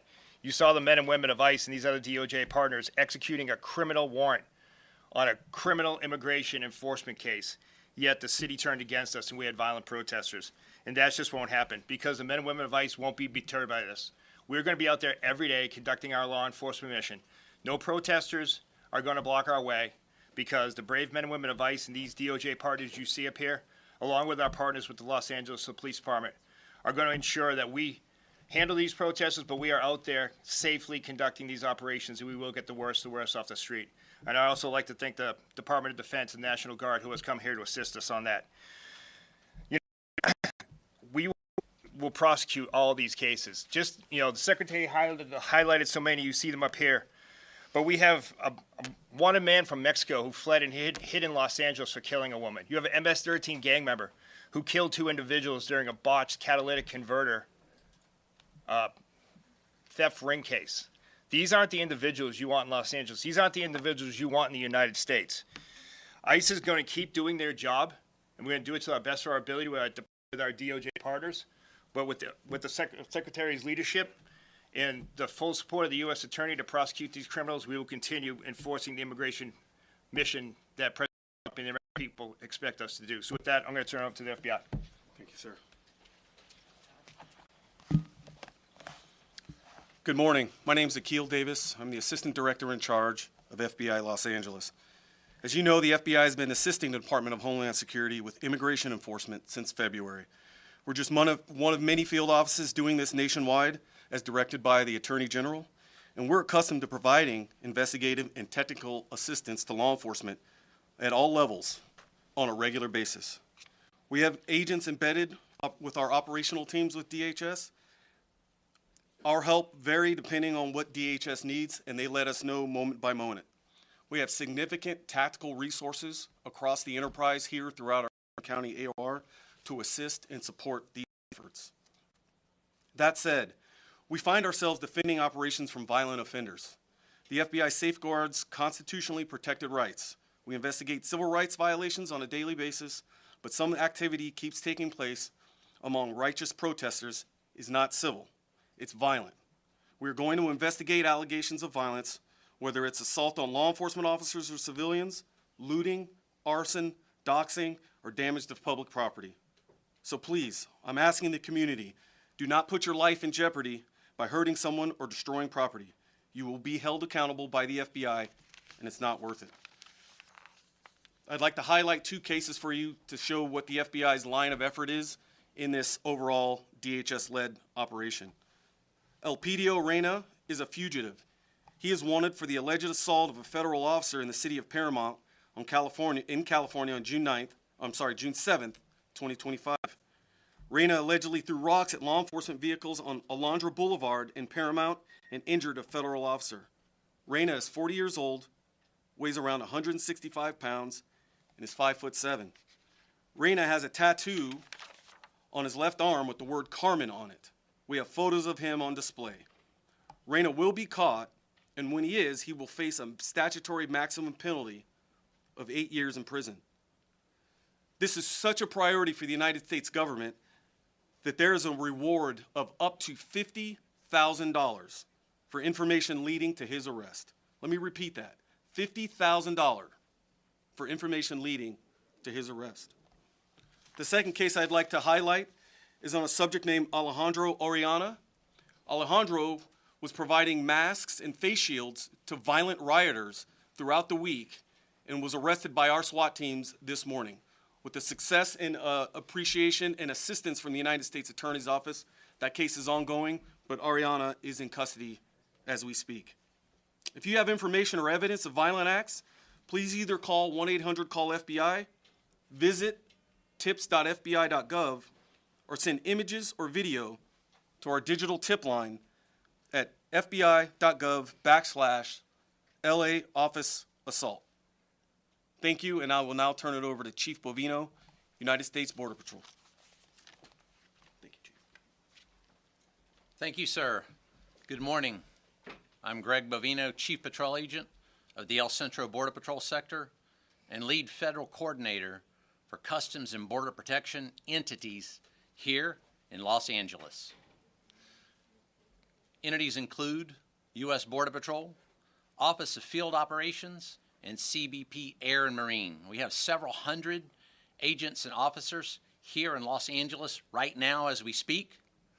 Our primary mission here in Los Angeles revolves around Title 8 United States Code. Let me say that again, Title 8 United States Code. Those are our immigration statutes. If you look behind us at these pictures on the wall, immigration's not a victimless crime. A lot of bad people, a lot of bad things are in our country now, including Los Angeles. For Customs and Border Protection, that's why we're here right now, is to remove those bad people and bad things, whether they're illegal aliens, drugs, or otherwise. We're here and we're not going away. Border Patrol, Office of Field Operations, and Air and Marine, you'll see us in Los Angeles. You'll continue to see us in Los Angeles, not going anywhere soon. As for the violence and the demonstrators, violence will not deter us, the CBP mission here in Los Angeles.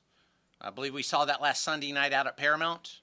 We continued to conduct our patrols as we saw necessary in the middle of that riot.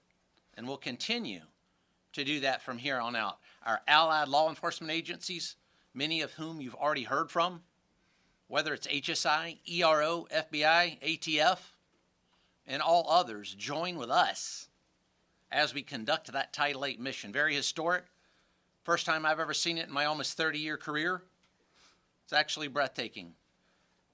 Many millions of illegal aliens have passed across that border over the past several years. It's our job to get them out.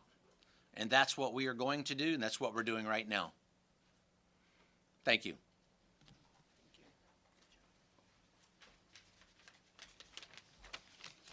Good morning. My name is Kenny Cooper. I'm a special agent in charge, ATF, LA Field Division. The Department of Justice will not be deterred from enforcing this nation's laws. ATF is on the ground doing what we do best, fighting violent crime and protecting our communities regardless of the environment around us. Our agents are trained to operate in high-threat, high-tension situations. When federal authorities move to execute court-authorized warrants, we support that mission with professionalism, precision, and resolve. ATF stands shoulder to shoulder with our federal partners in this whole-of-government approach.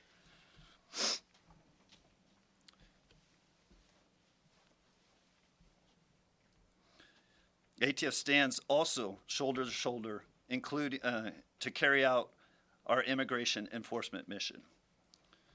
If a criminal threat intersects with that mission, we bring our full capacities to the table. Let's be clear, obstructing a lawful federal operation, especially through violence or threats, is not protective activity. It's a crime. And those who cross that line will be held to account. We don't get to pick and choose when to enforce the law. Our job is to uphold it, always. ATF will continue to pursue violent offenders, support our partners, and keep doing the hard work this public demands. Thank you.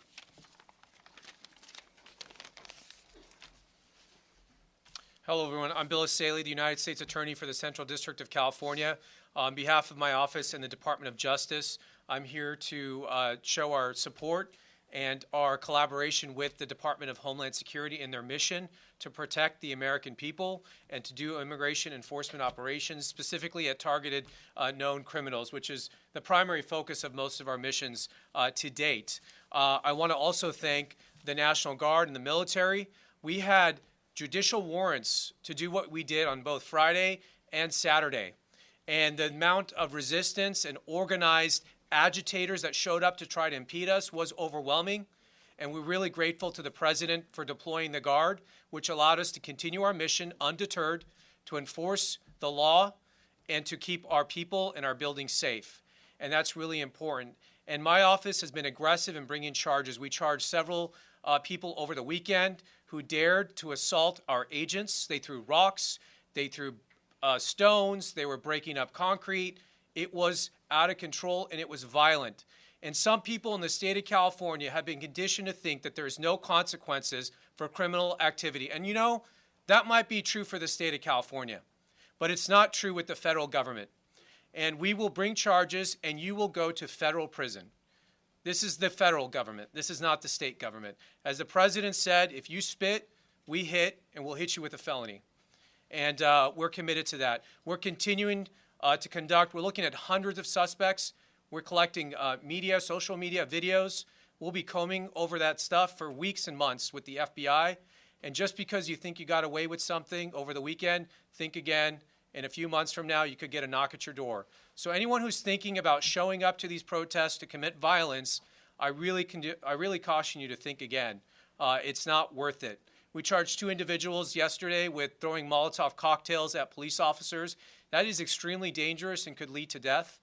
They're now looking at explosives charges charged by the federal government and more charges to come.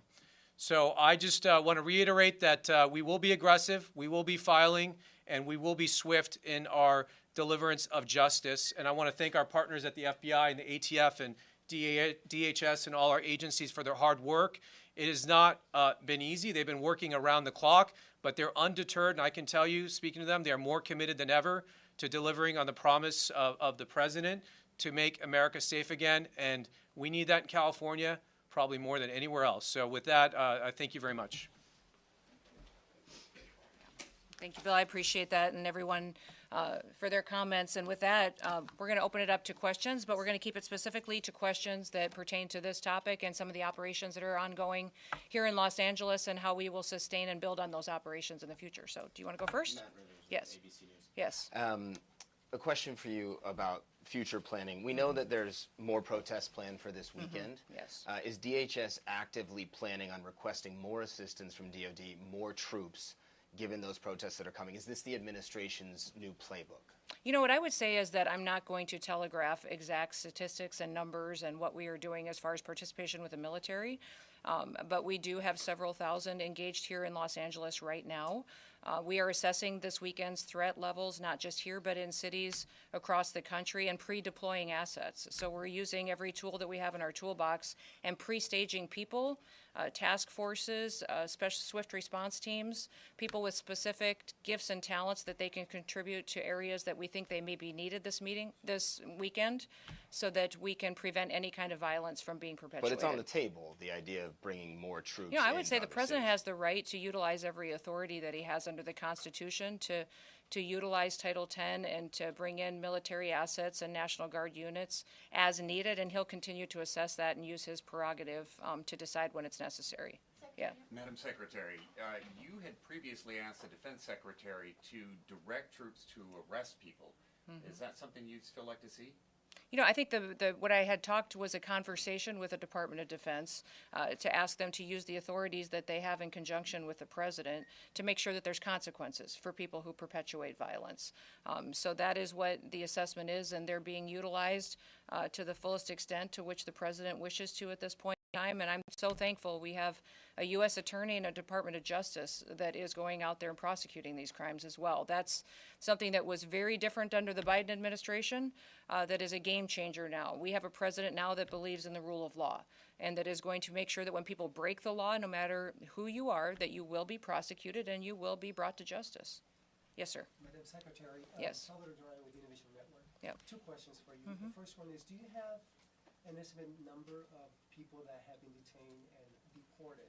And the second question I have to ask you, would you please address Senator Padilla's interruption to your press conference? You know, And I'm not- consider yeah. even pressing charges for what we just witnessed here. Oh, you know what, I don't even know the senator. He did not request a meeting with me or to speak with me. So when I leave here, I'll have a conversation with him and visit and find out really what his concerns were. I think everybody in America would agree that that wasn't appropriate. That if you wanted to have a civil discussion, especially as a leader, a public official, that you would reach out and try to have a conversation. For instance, I have left voicemails for Governor Newsom wanting to have a conversation. Has he returned them? No. He hasn't. I know that the White House has reached out and had conversations with Mayor Bass as well. And so that's what you do to try to start these conversations and ask for partnerships. Unfortunately, we haven't met that in this area. I'll visit with the senator and find out really what his concerns are and what we can do. And as far as the estimated number of people that have You know, what I would say is that we have over 1,500 people that we have been interdicting with, arresting for different situations, and we will continue to build on that. That's been just over the last few days. Know that we have more assets now today than we did yesterday. We had more yesterday than we did the day before, so we are only building momentum. This is only going to continue and be increased until we have peace on the streets of Los Angeles. The president has told me, Christy, use everything that we have to make sure that the citizens of Los Angeles know that we care about them, that they have lived with crime for far too long, and that we want them to be able to walk their children to school in the morning and feel safe. We want them to, small businesses downtown, to not have to worry about getting burned to the ground because some organized crime nonprofit funder is deciding that now is the time to send a political message or an agenda. So we're going to stay here and build our operations until we make sure that we liberate the city of Los Angeles. Yes, back there. I'm going to do two more if that's okay. Go ahead. Can you talk a little bit about the specific number in terms of immigration-related arrests that you made, both daily and in LA specifically? Well, we literally have tens of thousands of targets. So I think that's what's more important. People should know that there are millions of people that are in this city illegally, and that we have, I would say, thousands and thousands, tens of thousands of targets that we will be going after. And remember, this president has repeatedly said that he's going after criminals and the worst of the worst. And we're going after people who are in work sites that are trafficking drugs, that are trafficking human beings. We're DNA testing children because many times when you see people claiming that their family members or the children they have with them that are theirs, many times when we DNA test them, they're not. They're really peddling our children, and they have human slavery going on, child trafficking, pedophilia. So we are going after those individuals that we have intelligence on, and we will continue to only build on that. And yes, I'm sorry to get to you right away. There is some rhetoric out there that some of the people who have been detained, arrested in detention are not criminals or do not have a criminal history. Can you address that? There's a lot of rhetoric out there that claims. Well, there's a lot of rhetoric and there's a lot of false information and a lot of fake news. So I'd appreciate it if you guys would start covering the facts. And we'll get you all that information that we possibly can. Now, there may be people that because of the targets that we were out there arresting, that were with those individuals, they were collaterals that were spending time with them, and all those people will be vetted. And remembering, still in the United States, if you come into this country illegally, you have committed a crime. And so when you do that, we have to go through and follow the law and make sure that we're adjudicating that and dealing with that appropriately. So the president's targets and priorities are the criminals that have perpetuated violence. But also, once again, I'm going to remind everybody, you have the opportunity to self-deport. We will buy you a plane ticket. We will give you $1,000 when you land in your home country or if you go home to Mexico, and then we will get you scheduled so that you can come back to this country legally. You will have the opportunity to come back to the United States of America. If you don't do that and you wait until we come and arrest you and have to remove you, you will never get the chance to come and live in the United States of America again. The president has been clear on this. So I'd encourage you to get on the CBP Home app, and you can self-deport today, and we will facilitate that. You can take your entire family with you, people and your loved ones, and we will facilitate you coming to this country correctly. Everybody has the opportunity to do that. If you wait until we have to arrest you, you will never get to be an American, much less live here and work here and be able to pursue the American dream. Last question. Madam Secretary, Alejandro Ortiz with Telemundo 52. Yes. You just said that you go after the worst of the worst.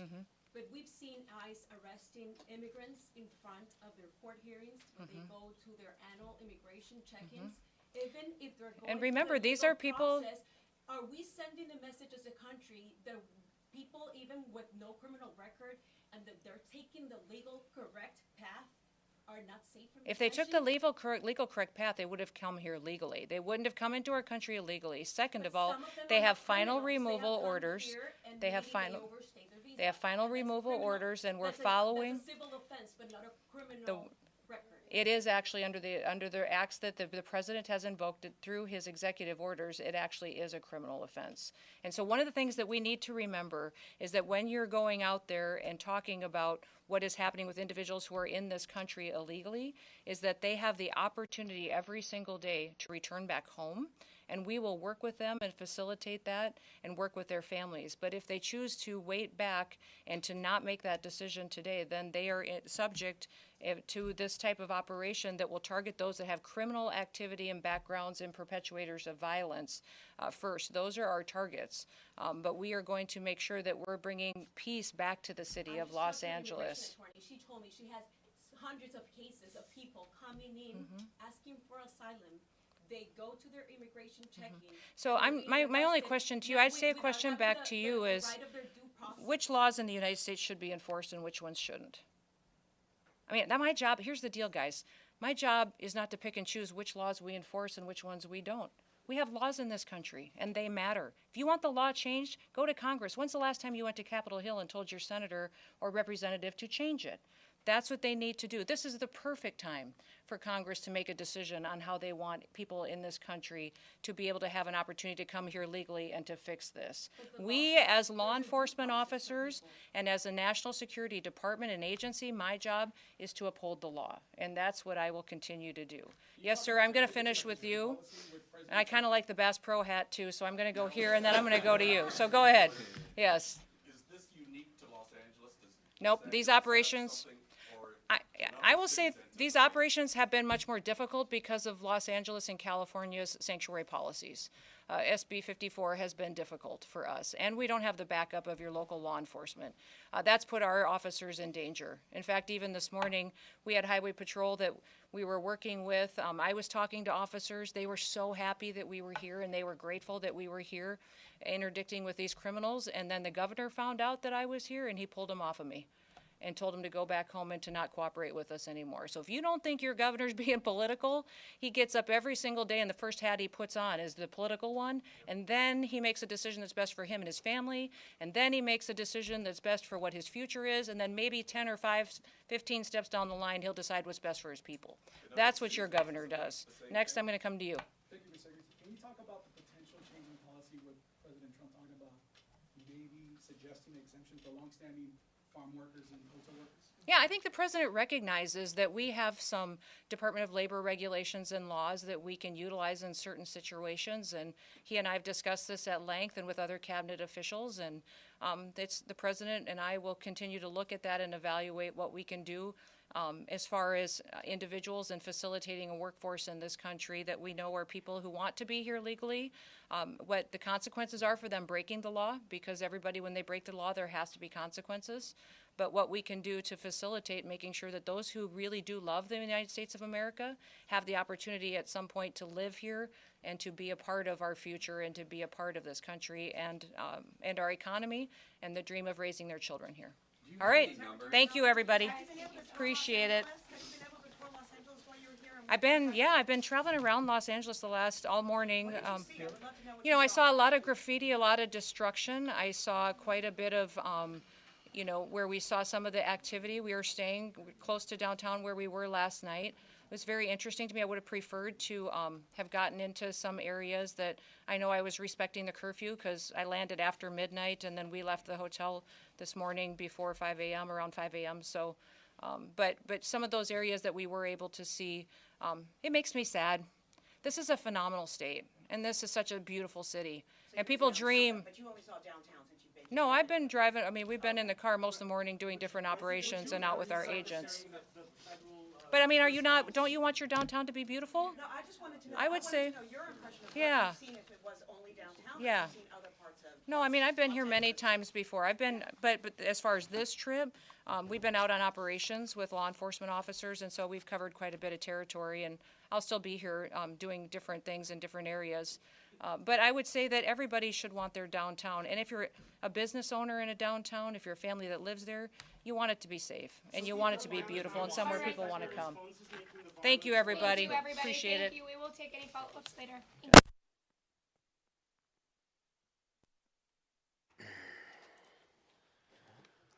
Made for TV moment, but see, I'll be honest. Like, now I gotta turn mine off.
Department of Homeland Security responds to a senator with a question, you can only imagine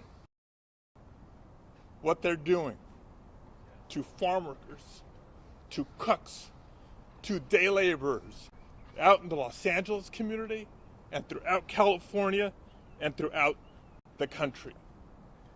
We will hold this administration accountable.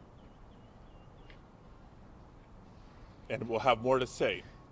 We'll have more to say in the coming days. Let me say just briefly in Spanish as well.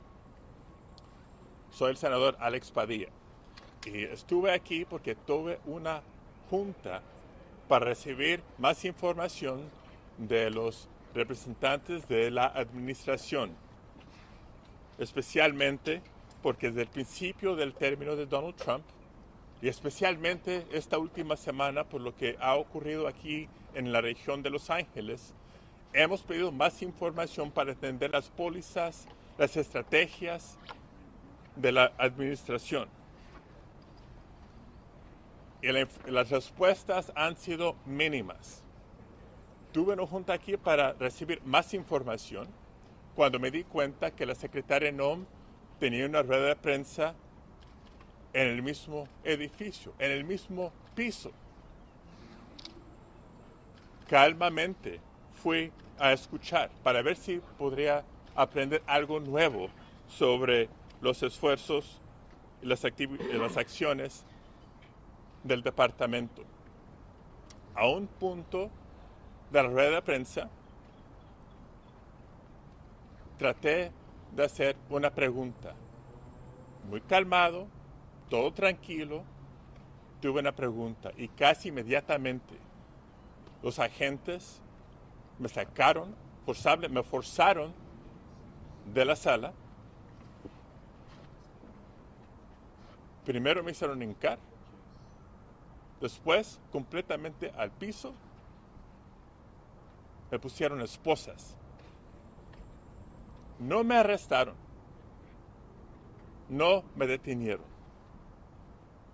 Pero una gran pregunta es esta. Si esta es la reacción a un senador con una pregunta, imagínense lo que están haciendo con cocineros, jornaleros, campesinos y otros inmigrantes no violentos en la comunidad de Los Ángeles, en otras áreas del estado de California y en el país. No voy a tomar preguntas en este momento, pero sí quise explicar lo que ocurrió y tendremos más que decir en los días que vienen. Senator Padilla, were you injured Just at all? want to once again, for not just the community here in Los Angeles, but throughout the country, because there is a lot of concern, there is a lot of tension, there is a lot of anxiety, and a lot of people are beginning to make plans for what they may or may not do come this Saturday. I encourage everybody to please peacefully protest, just like I was calmly and peacefully listening in that press conference and attempting to ask a question. No violence, no vandalism. Please continue peacefully protesting, and that's all I will have to say today. Thank you very Senator, much. can you give us any insight what you and the secretary said afterwards? Come in and do that. Why did you disrupt it? Christine, I don't know if you guys can hear me, but as you see, Senator Padilla is walking away from the press conference right now, and I'm not going to take the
Mic check, 1 2. Mic check, 1 2. 1 2 1 2.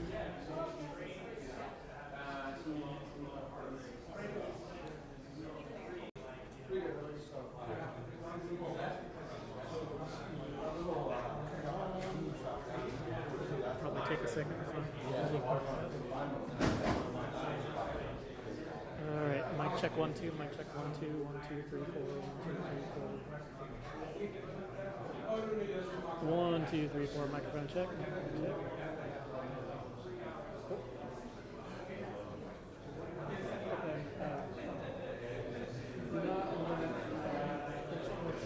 Probably 2:30, 2:45-ish.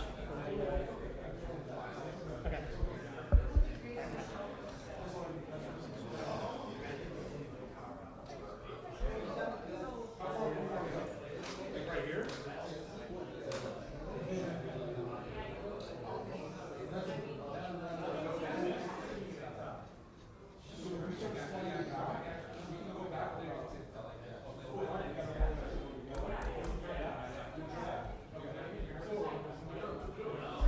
Is that?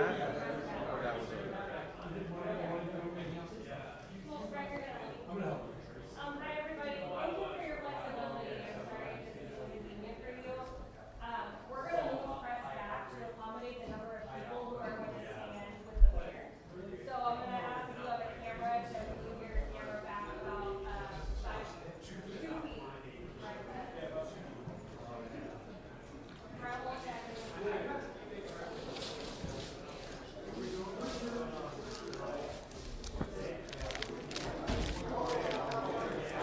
Okay, can you tell me 41 the podium, please? Testing, testing, testing, testing, testing, Well, let's testing, hold it for a testing, second testing. and move them back.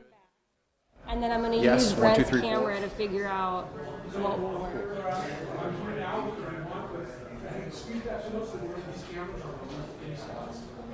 Oh, we can take another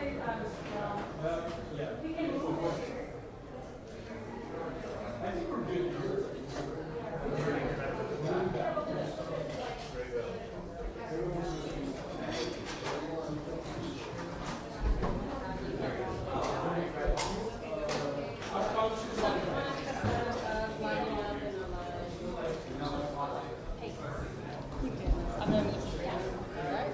This doesn't happen without you.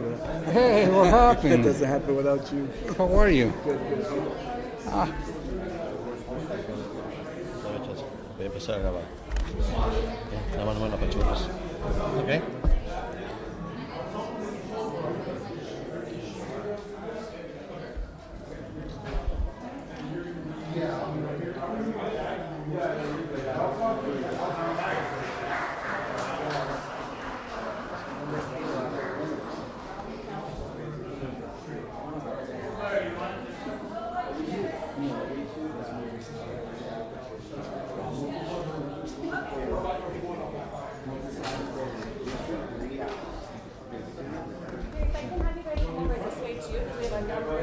Yeah, that way we'll start filming in.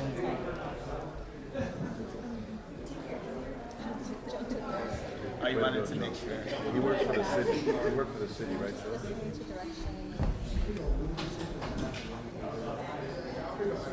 Who do you want the podium?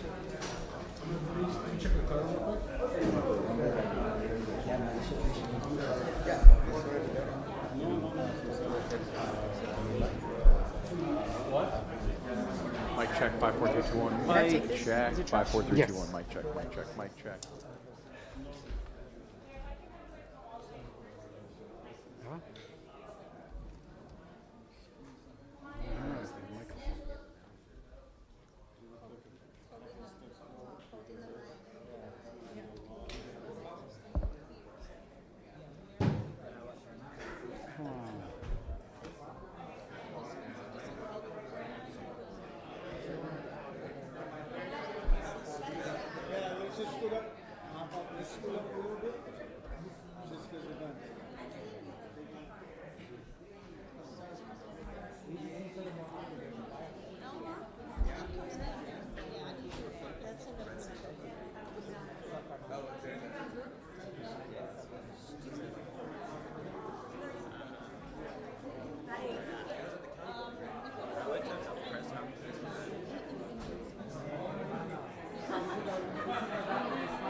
Check, check, 1 2 1 2, testing 1 2, check 1 2, testing 1 2, check 1 2. This is a mic check.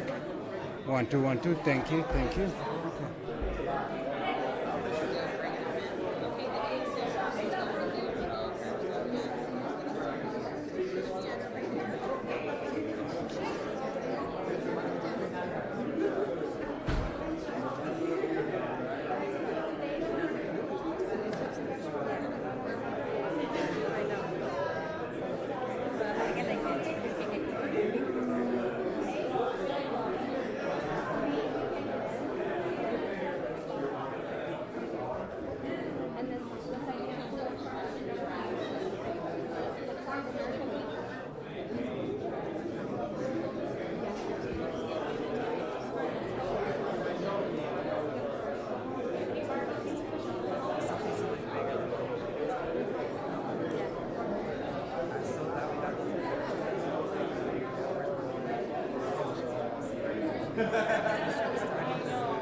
Is that yours?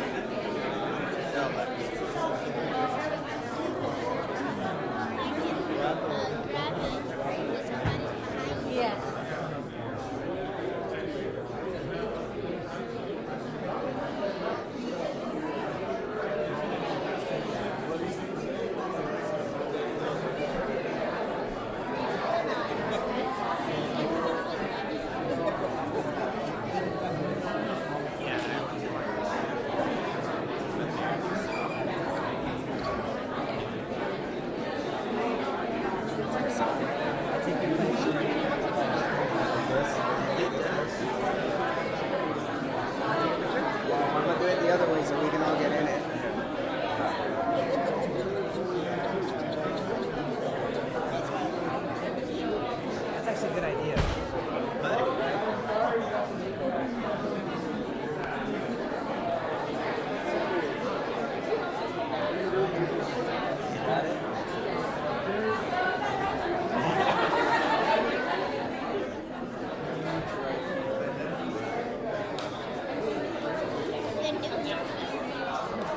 Yes. This is that big. Very big.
Okay, so folks, just stay where you are. Okay. Stay where you are.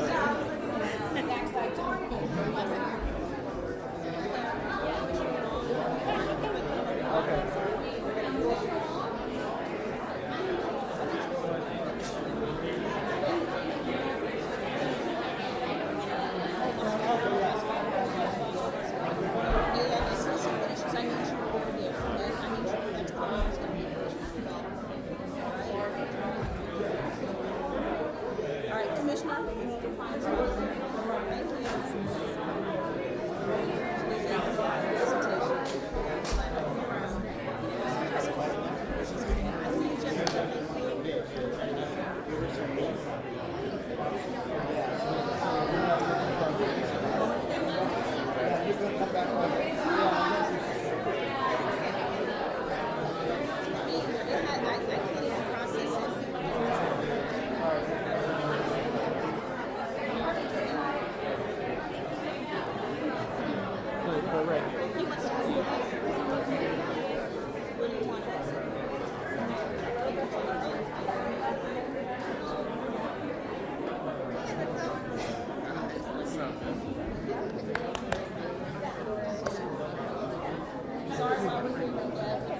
Together. Sorry. Matters. I'm gonna get myself on. Everybody take a step back towards the flag. Thank you.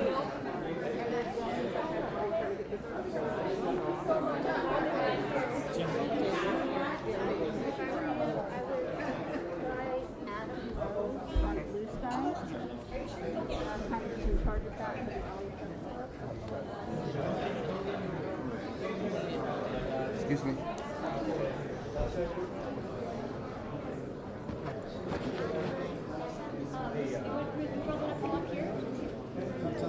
Hold on up here.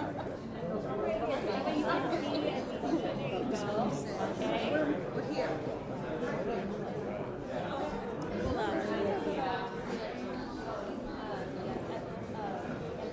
Yes. Okay. Is there any chance we can take one more step back? Thank you all. Oh my gosh, thank you. That was perfect. Okay, this is perfect. You want me to over here?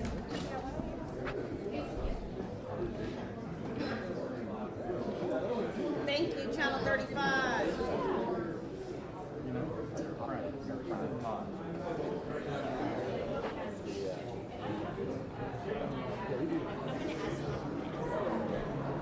Okay, all right.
He's going to talk with his hands up in the space. You'll be above the mayor. For once, I'll be taller than everybody. 3 minutes. Sergeant Supervisor Department. 6 months ago.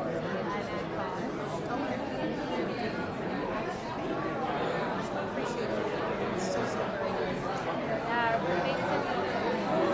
Well, we just expanded it to Little Tokyo. We're in the Virginia building. I don't even know what it is. On Temple and Dillon, near between Silver Lake and Necker Park.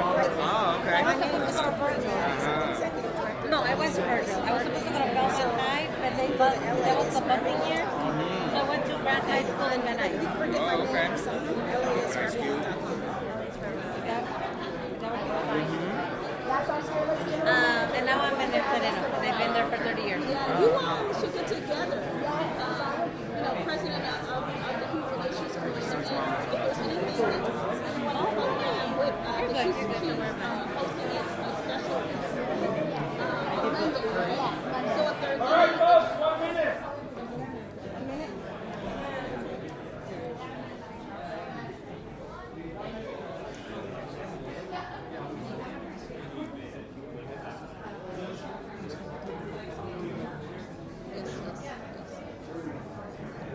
And they'll have video, they'll share it with us. Channel 35 will share it with us, right? Okay. Unfortunately, I'm kind of out of their view, but they'll get you. No, I'm good. It's okay.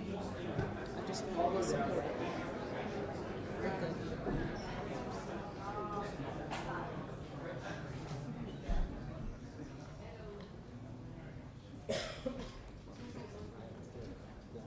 Excuse me, sir, get off the table. Come on, Edo.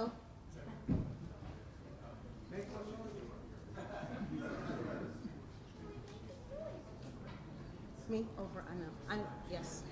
This is as close as I can get.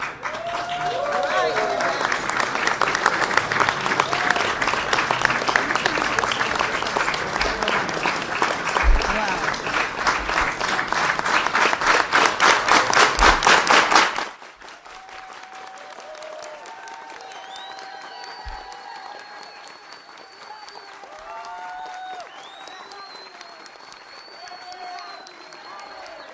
Thank you, everyone.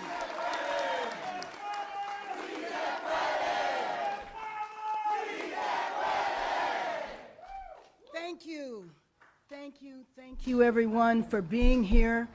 We put a call out about an hour ago. And with this call, and I'm so glad that you are here as children, you came on a moment's notice because every single person standing here understands the gravity of this situation. That's right. And what we want to show to the world. You want to know Los Angeles? This is Los Angeles.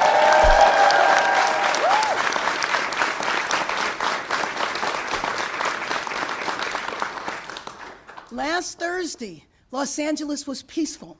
There was nothing happening here that warranted what began to take place on Friday.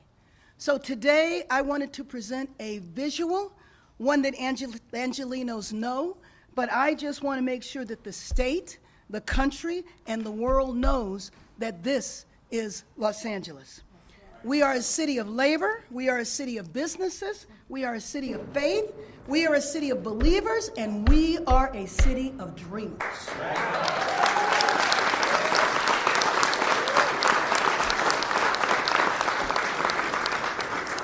So let's just remember why we are here today. Last Thursday, ICE entered our city and provoked the city by chasing people through Home Depots and car washes and showing up at schools, and today showing up at emergency rooms and homeless shelters. ICE intervened as a pretext to federalize the National Guard, and then in the White House, the National Guard was complimented for the work that they did to keep peace in the city Saturday night. But I will tell you, the Guard didn't even arrive here until Sunday. They used this as a pretext to send the U.S. Marines into an American city, which will target our own citizens. They've been threatening elected officials with arrests, and they just shoved and cuffed a sitting U.S. senator. How could you say that you did not know who he was? We see the videotape, we see him saying who he was. But how do you not recognize one of two senators in our state? And he is not just any senator. He is the first Latino senator to ever represent our state.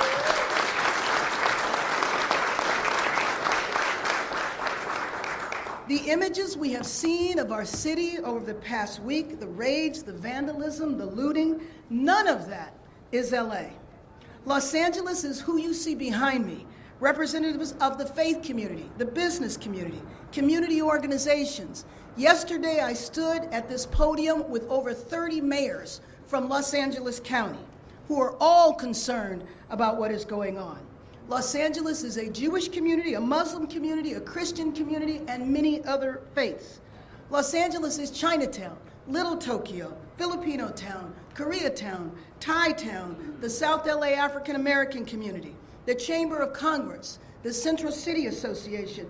This is LA, and we are united. And I just want to say that I was listening to the words of the secretary at the press conference describing LA as a war zone. It is my understanding that she arrived here late last night, was here for a few hours today, and came to that conclusion. There's no one up here that sees Los Angeles like that, and I know as the press, you know this is not all of Los Angeles. This is isolated to a few blocks in a city that is over 500 square miles.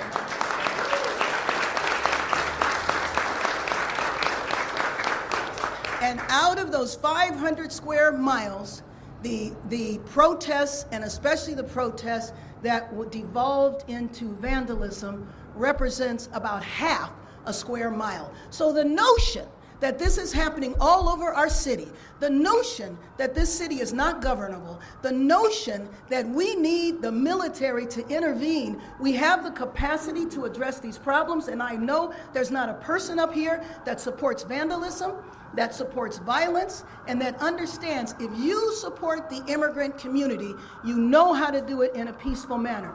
We are proud to say that we have a well-established, a well-respected immigrant rights organizations that have been holding protests for years and years that have never devolved into violence. And so to characterize what is going on as our city is a city of mayhem is just an outright lie. I'm not going to call it an untruth. I'm not going to sugarcoat it. I'm going to call it for what it is, which is a lie. And I just have to say, I served with the Secretary. I served with the Secretary for probably about 10 years in Congress. And Madam Secretary, I do not recognize you anymore. I do not know Kristi Noem that I served with for 10 years. So no matter what happens out of the White House, we will always uphold and reflect what Los Angeles and the United States of America are truly about. Freedom, tolerance, and for God's sake, our Constitution.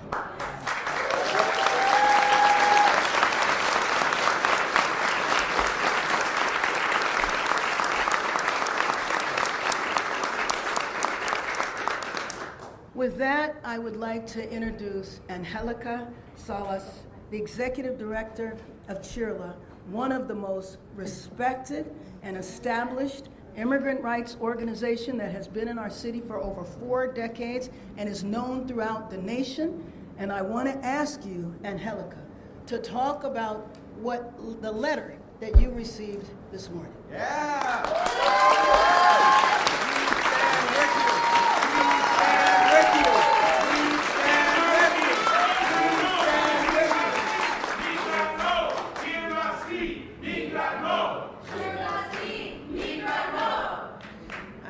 Thank you, brothers and sisters.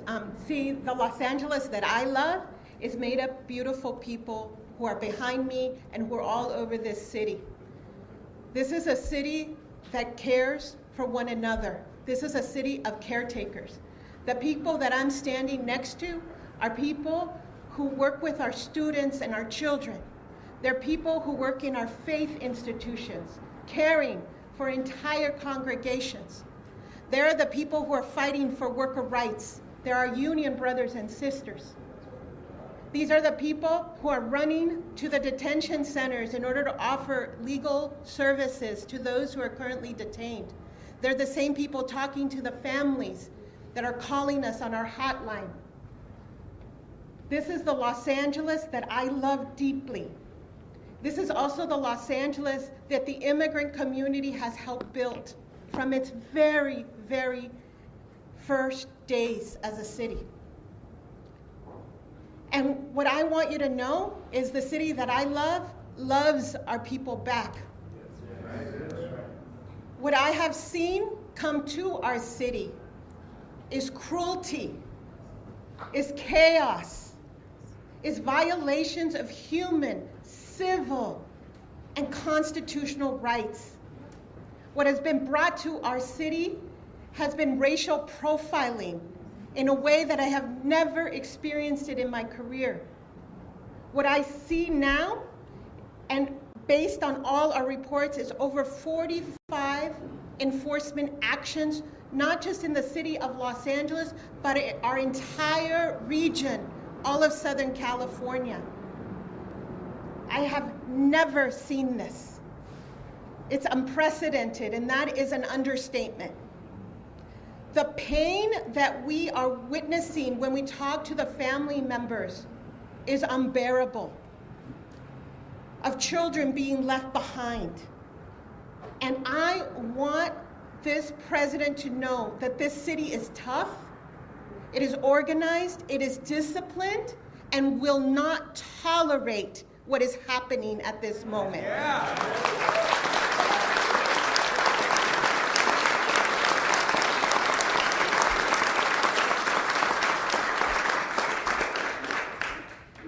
What was very clear to me this year was, at the beginning of the year, is that they were not just going after the immigrant community, but they were going to go after all the immigrant rights organizations that supported them. And they did. They began by defunding us, by making sure that organizations here next to me wouldn't have the resources to be able to go represent children and vulnerable adults, disabled individuals in detention, that took away legal services from those who are still trying to find their parents and their children from the first Trump administration. And now what I see very clearly is they're coming to the organizations by then, I would say, to saying the most vicious of lies of who we are and what we do and what we're about. But the truth is the truth, and it's based on our actions. Not actions of this day, but actions of decades. And yes, we have received a letter from Senator Josh Hawley. But what I want you to know is that's not going to deter us. It's not going to intimidate us from standing with our immigrant community, by standing with our families, by demanding due process, by demanding that there be accountability for the violations of human and civil rights that have occurred in our city. But I know I'm not alone. These are all the people who are here with me, and there's so many good people in LA, and we're gonna stand together.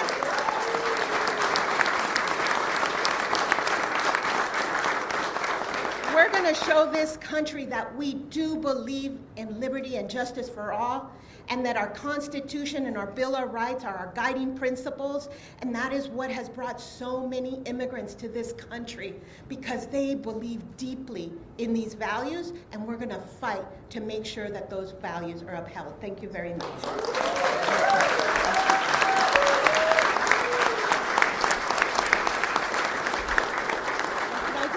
Thank you, Mayor.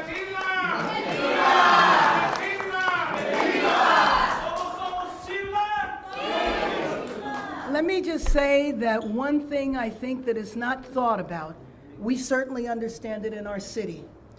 The immigrant community is vital to the economy of our city. That's right. There are entire sectors of our economy that will not function if the immigrant community is too afraid to go to work and too afraid to go to school. You could talk about the construction industry, and I think there's a lot of building that needs to take place here. You can talk about hospitality, and I think that we are concerned about our tourism industry. And I could go on and on about the economic impact. That is why we have the Chamber of Commerce and the Central City Association led by Nell McCosker, and Maria Salinas, the Los Angeles Chamber of Commerce. Thank you.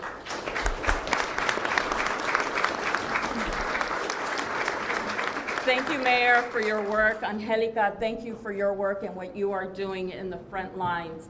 On behalf of the Los Angeles Area Chamber of Commerce, I can tell you that we are deeply, deeply disturbed by all the activity that we have seen. And Mayor, you are right. We have a local economy here that is vibrant, but it's vibrant because of all our workforce. That includes our immigrant workforce that is here. And we at the Chamber of Commerce, we understand and we know that they play a role in just about every sector that you can think of. We understand that together, that we power one of the largest economies in this country. And it is important for us to recognize that if we have employees that do not show up to work, that's a problem. If they do not show up to their health appointments, that's a problem. They do not show up to their school and their education, that's a problem for our broader community. We want to see this community thrive. This is the Los Angeles that we all know. And I'm so proud to stand with all the civic leaders that are here, the business leaders that are here to say enough. We need to de-escalate this. We cannot have what happened to Senator Padilla today. That cannot be the norm.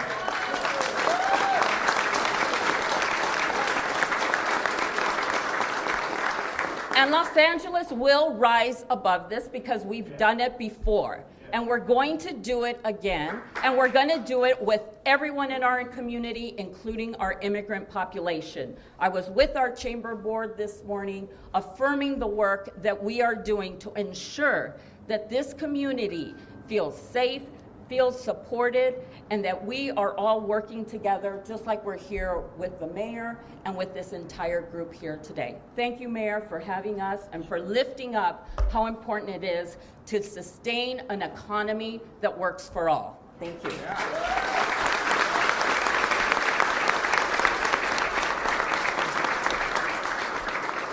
I started off my day meeting with representatives of the business community and the labor community, which plays a vital role in our city. And there are already reports of people not showing up to work, of empty store shelves, of people feeling that they cannot leave, kids and families afraid to go to graduations. The attendance at graduations being down by 25 and 50% because parents are afraid that on one of the most important days of their lives, that they cannot attend the graduation because they might be detained by ICE. This is not the America, this is not the city that we live in, and we will not accept this. We are also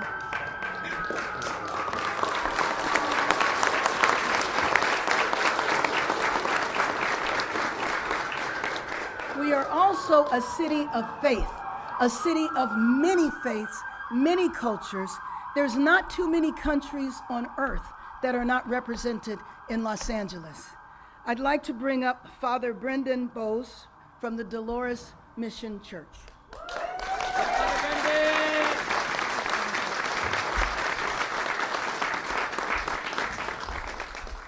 Thank you, Mary Bass. My name is Father Brendan Bussey. It's okay, Polish immigrants do strange things to their last names. As you said, I'm the pastor of Dolores Mission Church, and it was great to have you stand with the interfaith community. I hope you felt the interfaith community standing with you on Tuesday when we came into Grand Park to pray in peace, to pray for peace, to bring a presence of peace. And I know, as you mentioned, the children that are here and our families are feeling that this is a moment that is quite scary for many of us. But I stand here today to remind us that this is also not just a scary moment, but a sacred moment. This is a sacred moment where we as the city of Los Angeles stand up and recognize that there's two ways we can live, as if everything is sacred or as if nothing is. And we stand here today because we know that everything and everyone and every place is sacred. There are some in our government, as you know, as we have seen, that act as if nothing is sacred. Not our churches, not our schools, not our hospitals, not our shelters, not our homes, not our streets, not our parks, no place is sacred, and nobody is treated as if they were in this city by this government. And so I'm here to remind you that this is a moment where we have a choice to make. If everything is sacred, then we need to respect the dignity of all people, respect the rights of all people. We need to do everything we can to advocate and stand for that, and everybody in this room, I think, stands with us as we say that. I go to my school every day, and I hear things now that I don't ever want to hear. Children looking at me saying, "Father Brendan, I saw you on the news." That's something I never wanted to hear. But I asked one of those children, I said, "How did that make you feel?" And he said, thought for a minute, and he said, "Strong. I felt strong when I saw you up there." And that's what I want everybody to hear in the faith community, the civic community, the business community, the whole of Los Angeles. Then we stand together. Our children do not feel scared. They do not feel threatened. They do not feel worried about who's going to be home when they get back from school. They feel strong when they see us standing together. They feel brave when they see us acting in their name. They feel proud when they see people standing up for what is right. And that's what we do here today and always. As we said in the park on Tuesday, we will continue to be brave with our love, because that's what Los Angeles is. Someone at that action was there crying in tears, asking, "Where is my family?" And as I heard them say that, I said, I don't know where they are, but I know exactly who they are.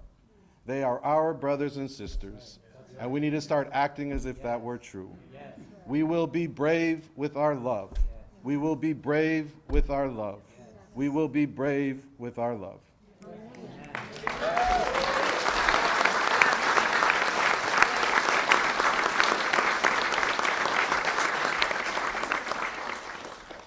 So let me just say, as I said earlier, that there's no one up here that supports vandalism, that supports violence. We have had to have a curfew in the city because we want to make sure that the downtown neighborhood and all the other neighborhoods are safe. But let me be very clear. We want peace to come to our city. The peace that we need to have happen needs to begin in Washington, and we need to stop the raids.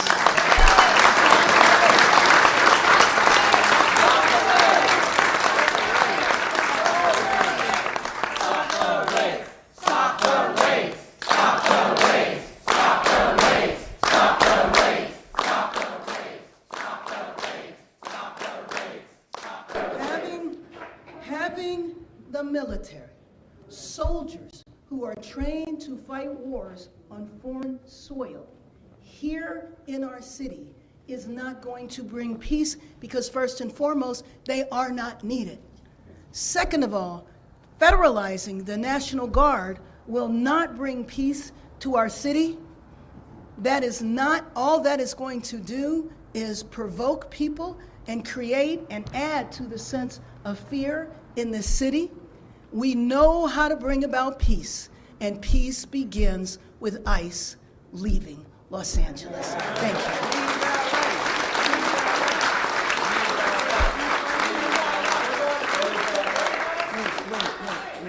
Okay, we're going to take a few questions. Zach? We're going first to Anna and then to Robert. Mayor Bass, have you been able to get on the phone with President Trump?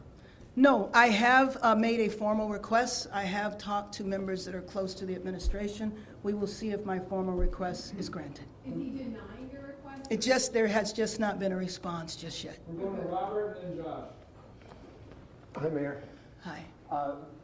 Let's talk about the curfew. Is it going to continue? How long is it going to continue? Does the zone need to be expanded after we saw last night in Koreatown? Well, I don't think the zone needs to be expanded. Unfortunately, we will continue the curfew. And my hope is after continuing it a few more days, that people will get the message that we are serious. The arrest that took place last night was not for looting, was not for violence. It was for unlawful assembly and curfew violation. What I noticed when I was traveling the streets late last night is that the people that were out on the streets were young people waving flags, and they were not violent. That was not the group that has committed the vandalism. We're going to Josh and then Jorge. Mayor Bass, in her remarks earlier, Kristi Noem said that you have not responded to calls from the White House, that they've tried to get in contact. Like I said, I do not recognize the secretary anymore. I don't know who she is. Yep. That is a complete lie. Have you spoken to Senator Padilla, and what would you like to tell? I have spoken to Senator Padilla, and I just, one, expressed my concern about his health, about his safety. And, all I can say is that, I mean, in some instances, there's no words. This is a sitting U.S. Senator, not somebody, and frankly, if you're going to come into town and say you have diagnosed what is happening in our city, and you don't even know who the U.S. Senator is?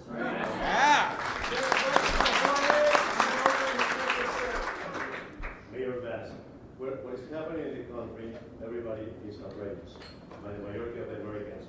Where do you think that democracy is going to? Fascism? 2020 president? What do you think? Let me just say that I think that unfortunately our city is being used as a test case. I feel like we're a citywide laboratory to see what happens if Washington comes in and literally usurps the authority of the governor, usurps the authority of the mayor. And so I think as part of this test case, it's a warning for other cities, but clearly other cities are very concerned, which is why you have seen protests spread. But I also know that there's a new mayor in Omaha, Nebraska. I don't know how many hours he's been mayor, and he's already experiencing raids. So I think this sense of fear and terror goes whenever you have ICE that's out there. ICE could be raiding folks right now. I was in a meeting with Angelica and some of the other immigrant rights leaders the other morning, and everybody's cell phones started going off. Why? Because they were being notified of raids that were taking place in front of schools. You might have heard me mention that my grandson's elementary school, there were ICE agents right out in front of that. We believe that it's because they thought it was a graduation that was taking place. And the violent criminals that they detained were 2 street vendors selling food. We're going across to the territory. You can say your name and your outlet. Thompson, ProPublica, PBS Frontline. at 5:52 a.m. this morning, the National Guard was used to effect what seemed to be a Yes, low-level yes. criminal arrest. Yeah. Were you aware of that? No. Do you expect that to continue? No, but thank you for raising that, because I think what that could indicate is an expansion of their mission. Their mission here is supposed to be solely protecting the federal buildings. 100 National Guard or federalized National Guard are in the downtown federal building, and 100 are in the Westwood federal building. Westwood always has protests. None of them have been about this issue. I don't even know why they're there, and frankly, I don't know why the federalized National Guard is needed. But I will tell you, when I saw the federalized National Guard there this morning, it indicated to me that there might be an expansion of their mission, and I believe that is extremely dangerous. Again, all that does is provoke the community. That's right.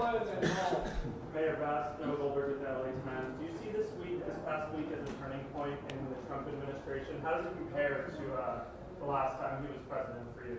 Well, for me, the last time he was president, I was in Washington, D.C., and a lot of these ideas were lifted then. They talked about them, but they didn't implement them. So in part, and I think that's true for most of us, we heard this rhetoric before.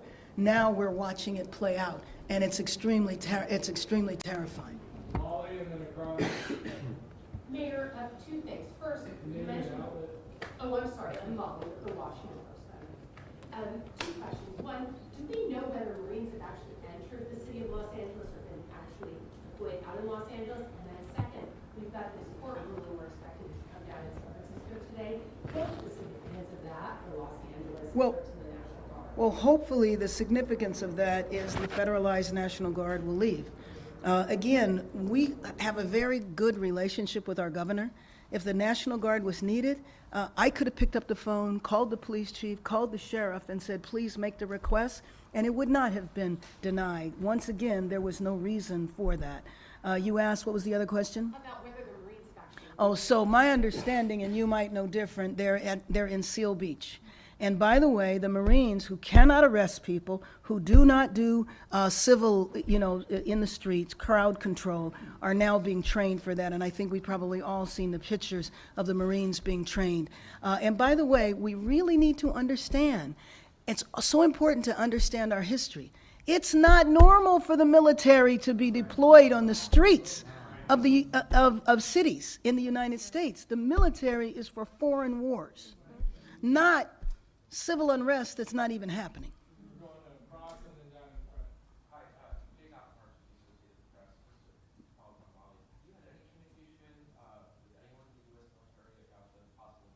No, see, this is the thing about the military, about the federalized National Guard, about ICE. There's no communication.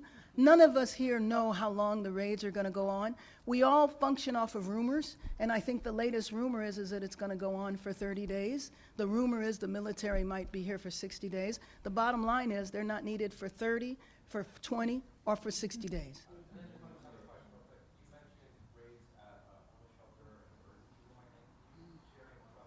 Well, what I know is that, and I don't know, do you know? Yes. Okay. So, especially every day that passes, our reports and the numbers of raids increase. They also increase in front of schools. We received reports of hospitals, and so in churches. And so what I need you to understand is that each day there are multiple actions, and they're not just in the city of Los Angeles. So they'll be in Whittier, they'll be in Downey, they'll be in all adjoining cities, regional cities. Yesterday, our Raids Rapid Response Network did not stop receiving calls until after 7 p.m. And so there's two kinds of reports. It's the community is also very scared. So even if they are not at an enforcement site, what's happening is they're witnessing everything. Right. So a lot of our volunteers. Mayor, can I say something in Spanish? Because I think it's really important for... nomás un mensaje a nuestra comunidad inmigrante, a toda nuestra comunidad aquí en Los Ángeles. Lo único que sí les quiero decir es que toda esta gente que está aquí, todos son líderes cívicos de Los Ángeles, con nuestra alcaldesa todos diciéndoles a ustedes que no están solos, que vamos a luchar con ustedes por sus familias, porque son las familias de Los Ángeles, y que estamos dispuestos a seguir luchando con todo, con todas nuestras capacidades para que la inmigración, para que estas redadas paren. Muchas gracias. Claro.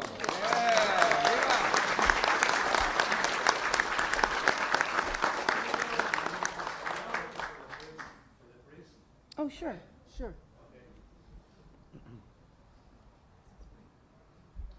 Father, many parishioners from all the Catholic churches are asking their pastors if they can go to Mass on Sunday, and there are some groups, Catholic groups in different dioceses of Orange, for example, they already canceled their community events.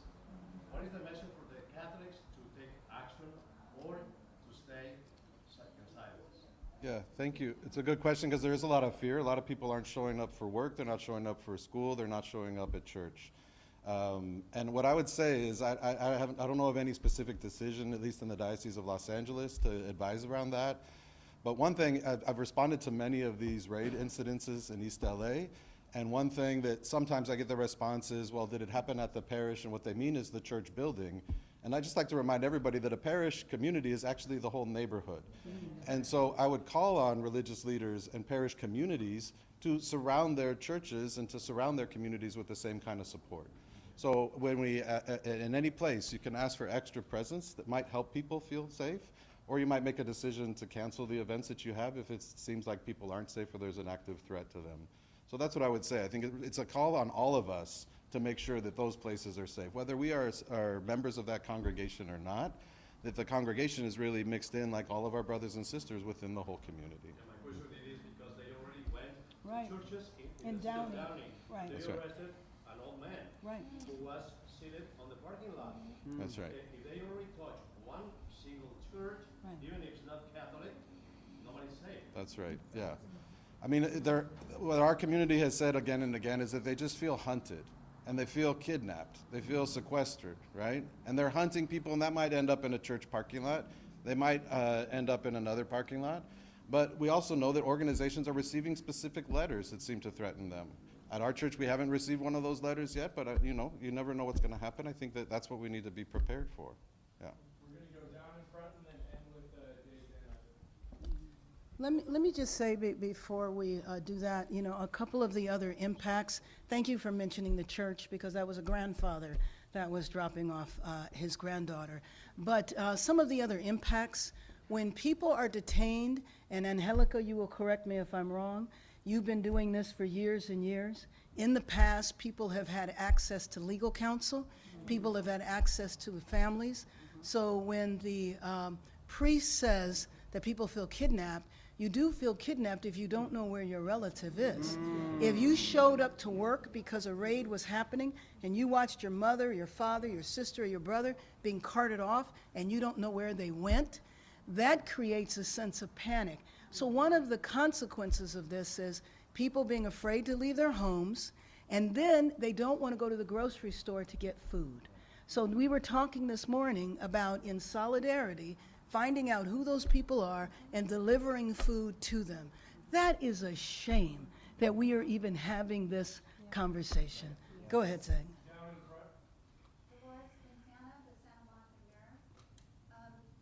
There's been a lot of talk about protests and violence and all that, but there is an issue with the LA community who has been firing on peaceful protesters from Point Range, and they've also been deliberately firing bullets, rubber bullets, or other types of so-called less lethal munitions at reporters. The Australian reporters who killed like on camera. I know people who have concussions and wounds in their heads. And a New York Post reporter was shot in the head. I think that something is not right here. And there's violence from the federal source, but all of this violence is not. It cannot be put on protesters. Protesters Right. are out there to Well, protect immigrants. Well, I'm sorry, and I might feel differently than other people here. I would draw a distinction between the people who are vandalizing buildings and who are, breaking in and looting. But let me just say that I have heard a number of accusations about the LAPD, and you can be assured that we will do an evaluation of all of it. Because one thing about our city, like a lot of other cities, just about everything is videotaped, including law enforcement and including people who are protesting. So I would draw a distinction between people who are peacefully protesting. So there will be an evaluation and an investigation into everything that happened, including the conduct of the police department.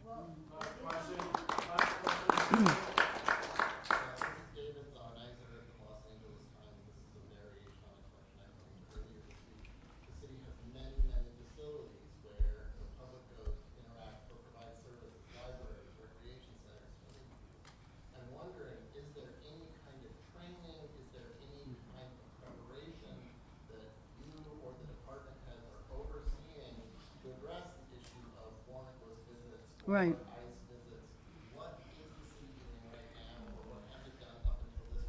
Sure. Sure. Well, let me just tell you, prior to Friday, many city departments that interface with the public have been given the information, know your rights, the typical information that is passed out by immigrant rights organizations and the city. Now, having said that, we need to really ramp up. I will tell you, though, that this has been happening so fast that we absolutely need to do that, because I can also imagine people fleeing into these buildings for protection.